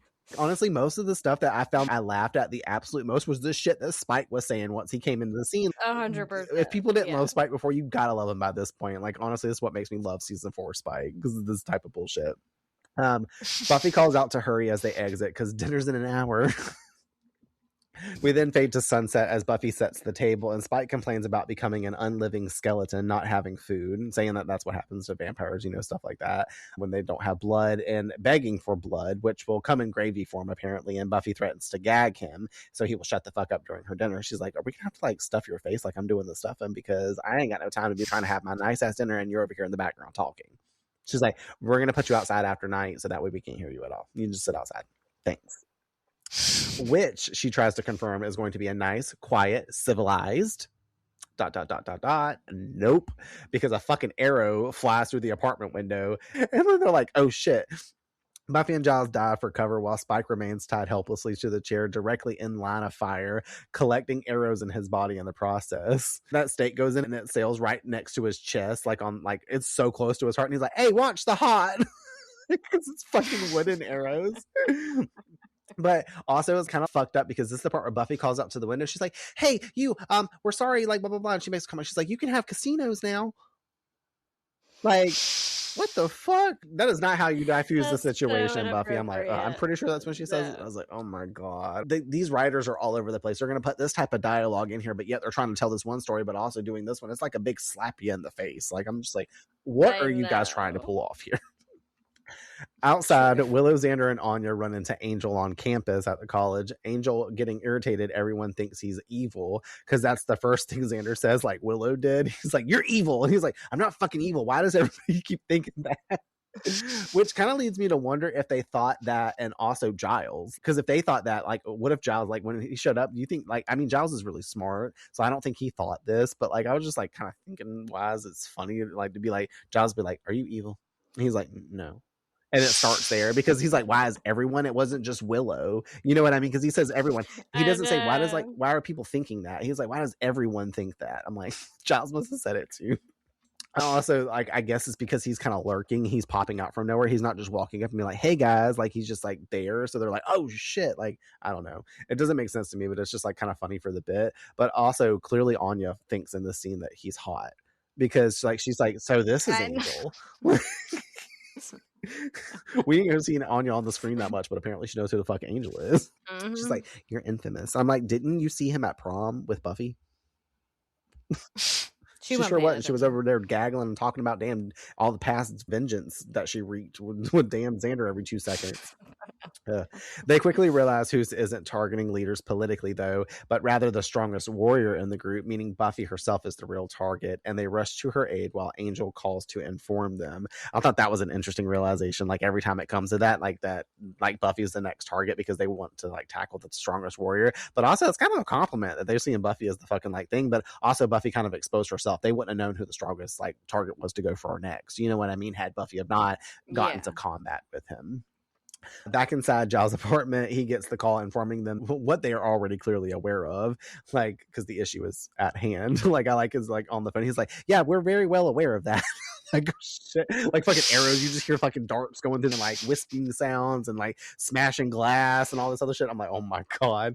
And I also like how Buffy's like, she's like, who was that? And he goes, hey, someone. Like, if I was Buffy, he better be glad that, like, this was the issue at hand, because if not, Buffy had been like, no, really, who was that on the phone? But thankfully all this shit's going on, she wasn't able to press the issue. Mm-hmm. Buffy gets hit in the arm with an arrow while the siege intensifies, reaching for Giles' weapons trunk. Spike is so funny because we cut back to him, and the last time we saw him, he had that one arrow, and now he's got 3 arrows sticking in various points of his body. And he's I felt so bad for him. I was like, poor guy. He's just there, like, he can't do nothing. That's when he starts hollering out. He's like, sorry about that. Like, sorry. He's trying to do everything. Like, he's like, quit. And he starts, like, hopping in the chair, trying to scoot out the fucking... That was so funny. I'm like, you're not going anywhere. Giles expresses that they are outnumbered and they need help, and then we get a very interesting cutscene transition to where their help is, and it's on the way, but it's like the most goofy scene because it's like Willow, Anya, and Xander are on bicycles that they clearly had to have stole from someone on campus. It looked like Stranger Things. I wouldn't say clearly stole. Like, remember at the end of the scene, Stranger Things, that's clicking in my head now, literally. Like, it shows at the end of that scene, they're being like, how are we going to get there fast? And Angel's busting the chains off somebody's fucking bike. I know, right? I'm like, I wouldn't go as far as to say that they stole them, but one of them sure did. Angel's like, I got y'all. That shit's fucked up. These people, I wonder if they return their bicycles. Like, no, they didn't, obviously. They've been fighting the whole damn night away. And then they worried about them. Those kids came out of their class and they were like, oh, man. That's what I'm saying. I was about to say, I'm gonna get to Thanksgiving dinner now. The next question was literally gonna be like, these students come out of the damn school or wherever to go get their bikes the next day. Fuck, where my damn bike done gone? It's the third time I've done had my bike stolen. What's even worse is if they come out the day after Thanksgiving and their bikes fully got stolen on Thanksgiving, and they're like, "What kind of shit?" They better head over to Black Friday shopping and buy a new discounted bike. You're right. It starts at midnight. Silver lining. Okay, so at this point, a larger chaotic fight has erupted throughout the apartment as everyone's struggling against the warrior spirits who don't even seem capable of dying through normal means. All hands are on deck at this point too. Buffy is like inside fighting Hoos directly as Spike receives his 4th arrow in the leg. And he's just like, the fuck, man. Everyone seems to be having difficulty with their spirit since they don't seem to die. Since Buffy stabbed him, realizing that their weapons do nothing, because she's like, okay, they can't be killed. Outside in the courtyard, Xander is tossed inside, and Willow and Anya smack their spirit down with shovels. You know that hurt when he went sailing through that shit. Like, his back is disassembled. He's now got scoliosis, like we like to talk about on this damn podcast. Like, there is no formation to his spinal column anymore. It's gone, severed. He thought sickness was his problem. Syphilis ain't your only issue anymore. Now you got a neurological disorder.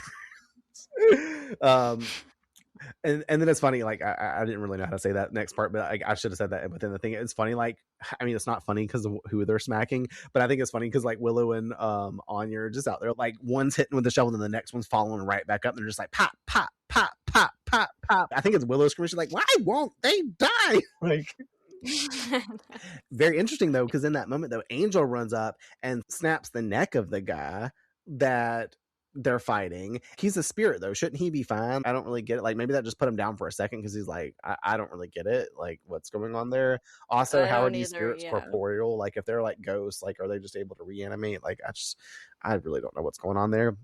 But I like this comment because Anya ponders her perception at this moment. She's like, what's he like when he is evil?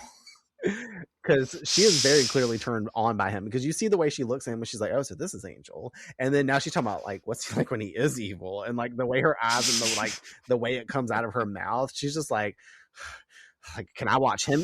The irony though of her asking that after he just snapped someone's neck, and I was like, exactly the same. Yeah, actually. and it makes sense also for Anya to be turned on by somebody that's like doing harm to someone else, because she definitely seen a lot in her past. But also, I'm surprised she didn't like drop the shovel and like hand it over to Angel and be like, you want to go dig something real quick? I'll watch. She's like, I'll watch.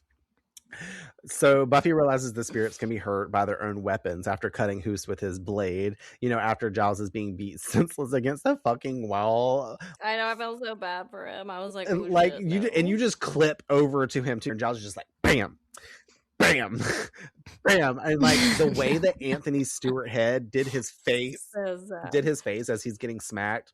It makes me laugh so hard. Like, I'm wondering, like, what kind of padded wall they had him getting smacked up against. Just, like, the acting on his face, like, the way he's looking like he's actually getting dazed after. Like, that's just really great acting, but it's so fucking funny because, like, Giles is clearly overpowered by the spirit and can't handle it. I'm like, damn it, Giles is he's going to have a concussion. Now his neurological disorder is taking place. The fuck? Hoos then transforms into a giant bear and attacks Buffy.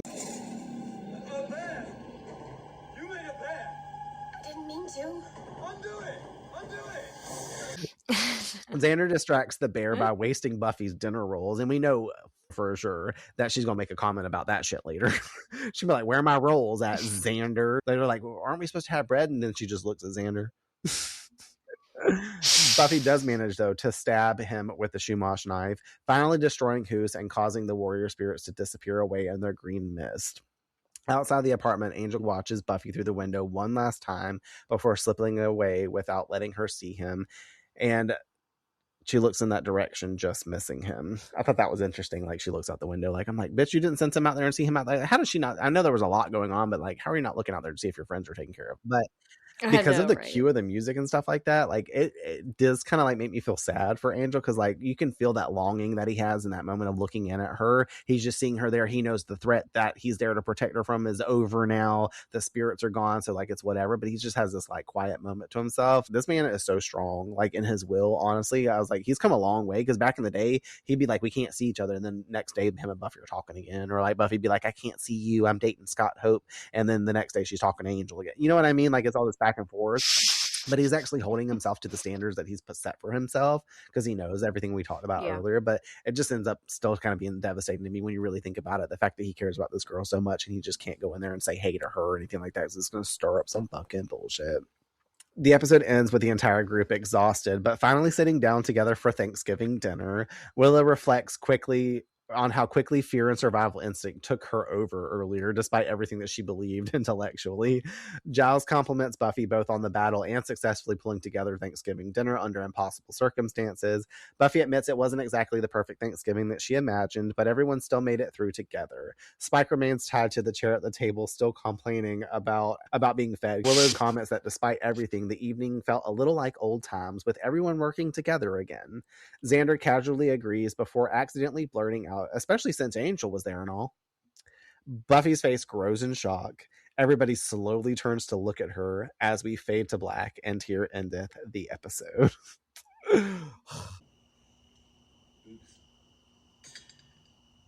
Of course, Xander's the fucking guy to like spoil this shit. But like, you also know that because of everything that was going on, no one stopped to be like, Buffy doesn't know I'm here, don't tell her. Like, they would probably just keep it moving because I don't think Xander would have slipped up technically. But I love the like, because we fade out with like, this is one of the few episodes that we do it, and this is kind of like Buffy fun facts right now. The diegetic audio, like it happened at the end of I Robot Eugene, I think, the puppet show episode, when they're like on the screen and it continues into the credits still like with the dialogue that they were saying and speaking. It does it some other episodes too, but after like the screen goes black, you hear the fork drop and you hear like and the commentary kind of continue for a little bit before the like music fades like you out. Question for you, like, what do you think happened after this? Like, how do you think Buffy's going to feel like about Angel being here and like everyone keeping it from her? I mean, obviously she's confused, as I would be, because what do you mean? You know, I don't know. I do think, I mean, if it was me, I would be upset, kind of, for all the given reasons I already spoke on earlier. But I have no idea how she's going to react because I don't know. Is there a world where she's like okay with what happened and understands it? You know what I mean? Because of her own like progress and letting the situation be what it is and heal from it. Or does she instantly get like pissed off with everyone or annoyed or frustrated because of the situation? I don't know. I have no idea. It could really go either way. I feel like on reflex, my emotional reflex would be kind of frustrated with everyone. Do you think it gets talked about or brought up in some way, or do you think we just move into the next episode and it's just like out of sight, out of mind, like it's never talked about or discussed? It wouldn't surprise me if we just breeze right over it, because I can't imagine where we're going to go with that, but maybe I'm wrong. All right, great. We'll leave it at that. So obviously themes of metaphor, which we've kind of really honestly talked about more so like in the beginning, but I'll complete out the story here. PANGS very much is about guilt, specifically cultural and historical guilt, and how uncomfortable it is to actually confront it. The episode uses Thanksgiving as that backdrop, which is already loaded with ideas about tradition, celebration, and a very sanitized version of history. The Chumash spirit represents that history pushing back. He's not just a random monster, he's a manifestation of real injustice. The violence done to his people is acknowledged in this episode, but what's interesting is how the characters respond to it. Willow wants to fully sit in the guilt and understand it, while Buffy and Giles are more focused on the immediate danger and what needs to be done to stop it. That tension becomes the core of the episode. It's the difference between understanding something morally and dealing with it practically. The show is basically asking, what do you do when the person seeking revenge isn't wrong about why they're angry, but is still a threat in the present? There's also a layer of denial running through everything. Buffy is trying to force this perfect Thanksgiving together, even as everything is falling apart around her. Angel is literally in town and hiding it. Spike is tied to a chair, complaining the entire time. Everyone is avoiding something. Whether it's emotional truth, historical reality, or just the fact that nothing about this situation is simple.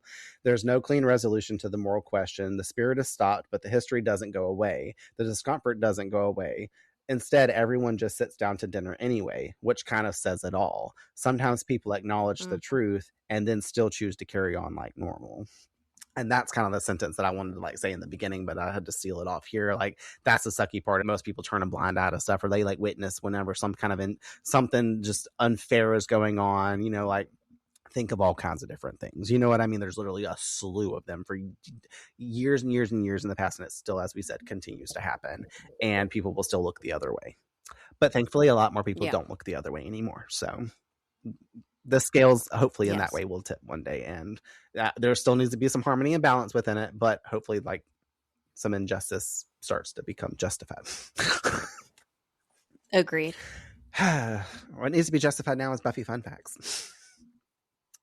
The actual Chumash people obviously like entrenched along the California coast, Central Coast, including around modern Santa Barbara, a probable real life counterpart to Sunnydale, and numbered as many as 20,000 people before contact with Europeans. The tribe survives today as the Santa, I think it's Ynez, it's YNS, a YNEZ, might be Inez band of Chumash, which has the U.S. recognition as a Native American tribe and controls a reservation and casino in Santa Ynez, California.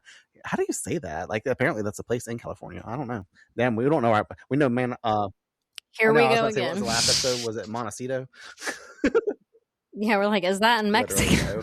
The establishing shot of the monastery is of Mission Santa Ynez in Solvang, California. Once again, do not geographically know where the fuck that is. I've never heard of Solvang before. The interior scenes were filmed in the Mission San Fernando Rey de España. I don't speak Spanish. In Los Angeles. I say that and pointed that out because I don't remember if it was the monastery or if it was the Mission indoor location, but I remember Sarah over on Becoming Buffy telling us during their episode coverage of this and reminding her sisters that they had been there because they actually grew up like a couple of miles down the road from that place where they filmed this, which is interesting. They were living, like, when this episode was getting filmed, these 3 girls that did a Buffy podcast later in life lived 2 miles down the road. Like, you know what I mean? I thought that was fun. Also, you guys go listen to their coverage of this episode / every episode that they ever put out for Buffy because it's chef's kiss. If I had never made it clear before, go listen to Becoming Buffy podcast. Sophia Crawford, who is Buffy's stunt double, performed Buffy stunts with a real bear named Bonkers in the studio. So that bear, like, obviously, like, parts of it were CGI when it was morphing and stuff, but that was her really up against a fucking real bear in that moment. Like, I don't know if it was trained or like how that went down, but it was interesting.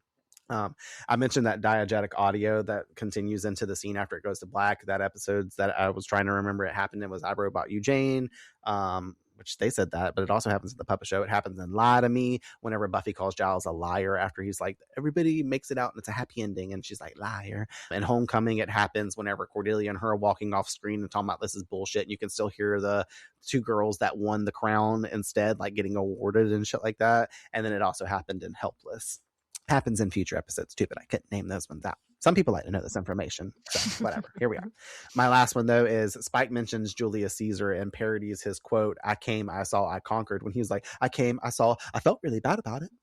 Like, I thought that was funny because the way he just did that, like, I was like, ooh. And that's whenever Xander's like, is he making sense? I'm like, yes, he is. All right, well, you know what else makes sense, mate? Final slaves. Final slaves, Thanksgiving. Let's have some turkey. Yes. A turkey sab. Do you prefer turkey over ham? Yes, but I will admit that, like, most of the time nowadays when I get like a sub from like Jersey Mike's or like Jimmy John's, I get a ham and provolone sub or ham and Swiss. That's not bad. That's actually good. I mean, I still deck it out the same way I would do my turkey sub, but if it comes to Thanksgiving, we're talking this, I'm talking about deli style sandwiches, like, for one thing. When it comes to Thanksgiving, if you're talking like a honey glazed, like, homemade ham for like the table or turkey, I want turkey. I like the white meat. Yeah, me too. I like both. I'll have both, like but typically I usually end up having like ham or some kind of butt roast or something around like Christmas, because, you know, yeah, agreed. Gotta have the green eggs and ham. Exactly. Exactly. What are your quotes for this episode? Exactly. That's one of them.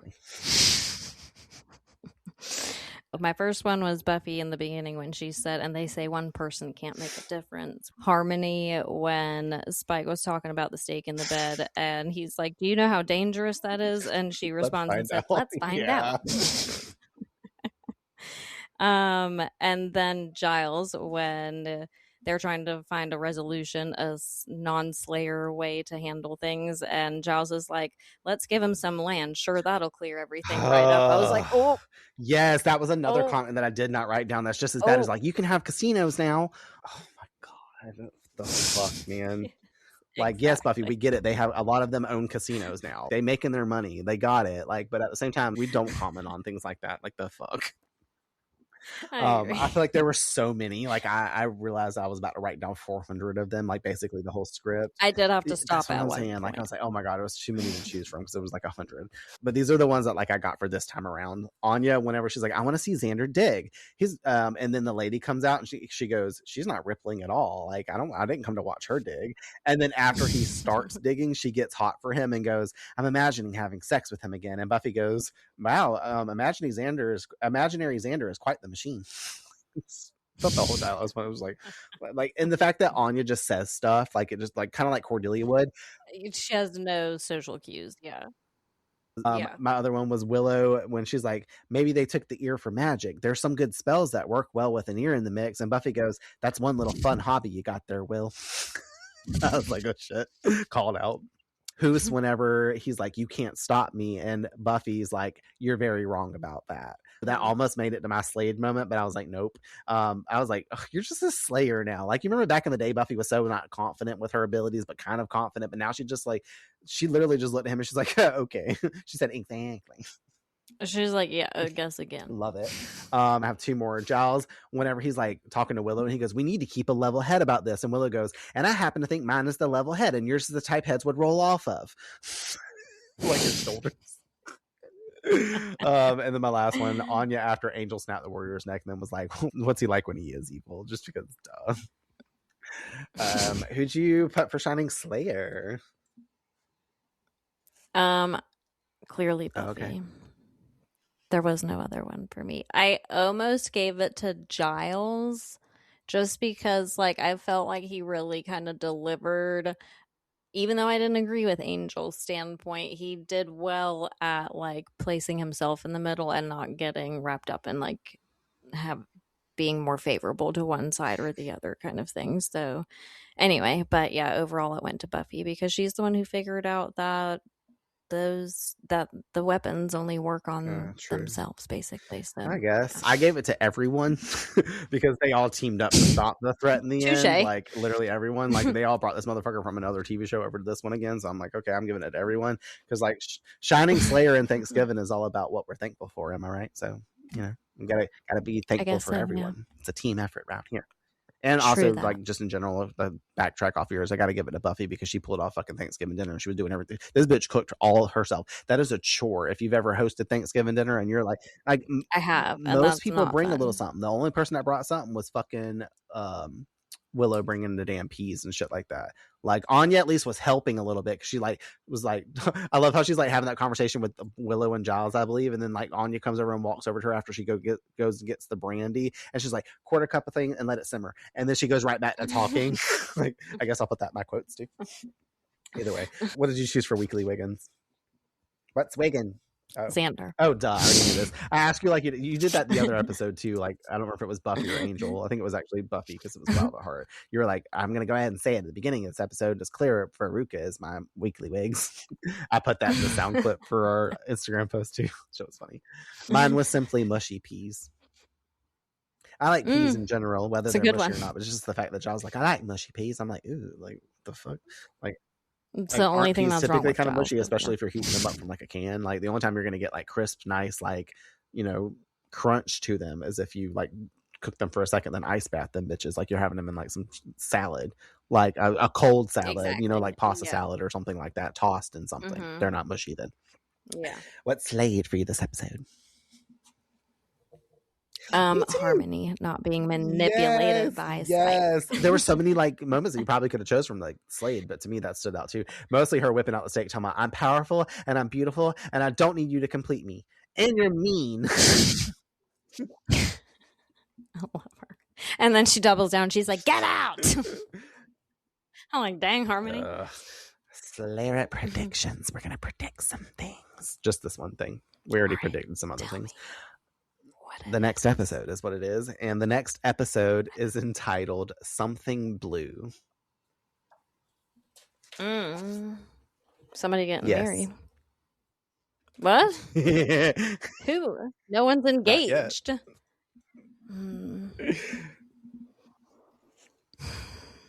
I have no idea. Well, someone's clearly getting married. No idea who. And that's the only literal thing that Something Blue makes me think of. Obviously. Do you want some breadcrumbs? Because I think that'll be fun. A wedding? Yeah. I wouldn't say there is a wedding, but someone is getting married. They don't get married, like I'll say it that way, but someone's getting married. Like that might be the concept around it, kind of like bachelor party vibes. Like you just know that there's a wedding, the potential of wedding. Maybe they get married. I don't know. Who knows? But the episode itself is Willow centric in a way. It finally focuses on her pain from Oz. Just to say, like, that she's been dealing with a few episodes because she's made some kind of comment every episode. But this one is like a reminder to her that Oz has gone in a certain way. So it becomes like Willow centered in that way. And it's such a funny episode. Honestly, I think we should watch that one together online together whenever we get to it like a couple weeks from now. Like, just so I could watch, like, because it's fun to laugh at. It's so funny. It like kind of almost gives the Zeppo, but not the Zeppo. Like, you're laughing the whole time during it. It's Willow centered.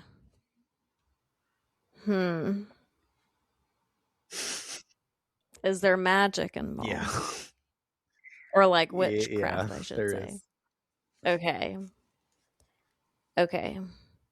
Does she cast a spell on someone? Yeah. Is she the one getting married? No. I'm confused. Does she cast a spell on Oz? I don't know. No, Oz is not there. Remember, he's not on the show anymore. I have to stand true to that. Well, I don't know. She could do it like from true. afar, you know. I have no idea. Okay, so I be thinking you're done. You're kind of like, I'm gonna keep going. A spell. Well, I guess obviously, I don't know. Unless she casts a spell on someone and then she's getting married, I have no idea. Either that or like a spell. It's like opposite day. And like a spell happens and it's like not what like was supposed to happen. I don't know. Like whatever happened. What was that episode where like the Xander thing backfired and he was like, yes. Like, yeah, it kind of gives the funny hilarity that we got from Bewitched, Bothered, and Bewildered too. Yeah. Yeah. Either that or like she finds some random dude and casts a spell on him and I guess they're about to get married. Yeah, sort of. We'll see. I don't know. Look at this. I was over here twirling my hair. That looked like Buffy's dread from Beer Bad. Your whole head. Honestly, it's kind of bad. It looks cool. Weezy F. Brandon up in this bitch. Yeah. Oh, I can't wait for us to get to that one. That one's going to be really funny. It's a breath of reprieve after like some of the stuff we're going to get into soon. Either way, yeah, I guess that's it. Thanks for joining us for Thanksgiving, you guys. Hope you enjoyed it. Like, what do you guys clearly think of Angel returning for this episode? Let us know, like, if we asked any questions on here or asked Courtney if you want to answer that you thought about. Are you pro Thanksgiving or not when it comes to this kind of context? What are your favorite Thanksgiving food staples? What needs to be on your table? Because, you know, my Taurus ass needs to know. We don't talking about Thanksgiving food. And I'm talking about hot dogs this episode. And like, I'm hungry. Would you show up to watch Xander though? Dig is another question I wrote down. Share your thoughts on PANGS in general and like your thoughts on if you agree with the cultural insensitivity that's brought to light on this one and how the writers missed the mark on telling this story potentially. Who knows? Anywho, we will chat with you guys next week when we get into Angel's iconic episode, I Will Remember You. So ready yourself. We're finally here. Until next time, which will be that. Goodbye. We're out of here. We should continue some diegetic audio into the background of us just talking and stuff like that. The screen's it's just me gone closing my screen. You taking your top off. Because I just saw half of your abdomen because you have like a crop top on. It's sexy. You're welcome. Thanks. Let's get married. We're getting married next episode. Something blue. You can have gravy. That has blood in it, right? Do you know what else has blood in it? Blood. Do I have to gag you? Because I am not going to listen to you whine all the way through my dinner. It's going to be a nice, quiet, civilized... Listen, maybe I wasn't clear before about how terrible we all feel, because we're trying to help. What's going on? It isn't working. You can have casinos now.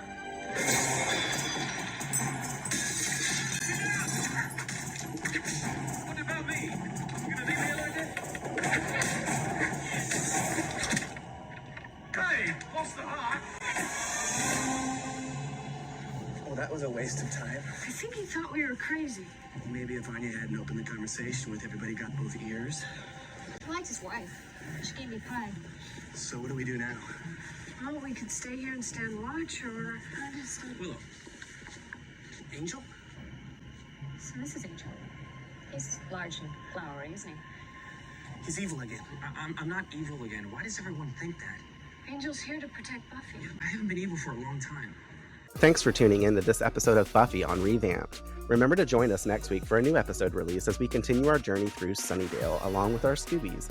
We would love to hear from you, so share your thoughts. Discuss with us your perspectives on this or previous week's episodes by following us on Instagram and sending us a DM at revamped_rewatch podcast or by emailing us at revampedrewatchpod@gmail.com. And if you're interested in a world left behind, check out my show, Echoes of Elsewhere, an urban exploration podcast where I uncover the hidden mysteries of forgotten places, interview other explorers, and share with you my tips and tricks of the trade.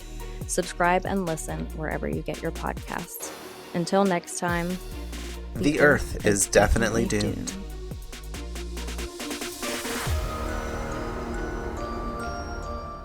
This podcast is dedicated to the Buffyverse, to its fans, and my sister, Tiffany Dawn Pearson.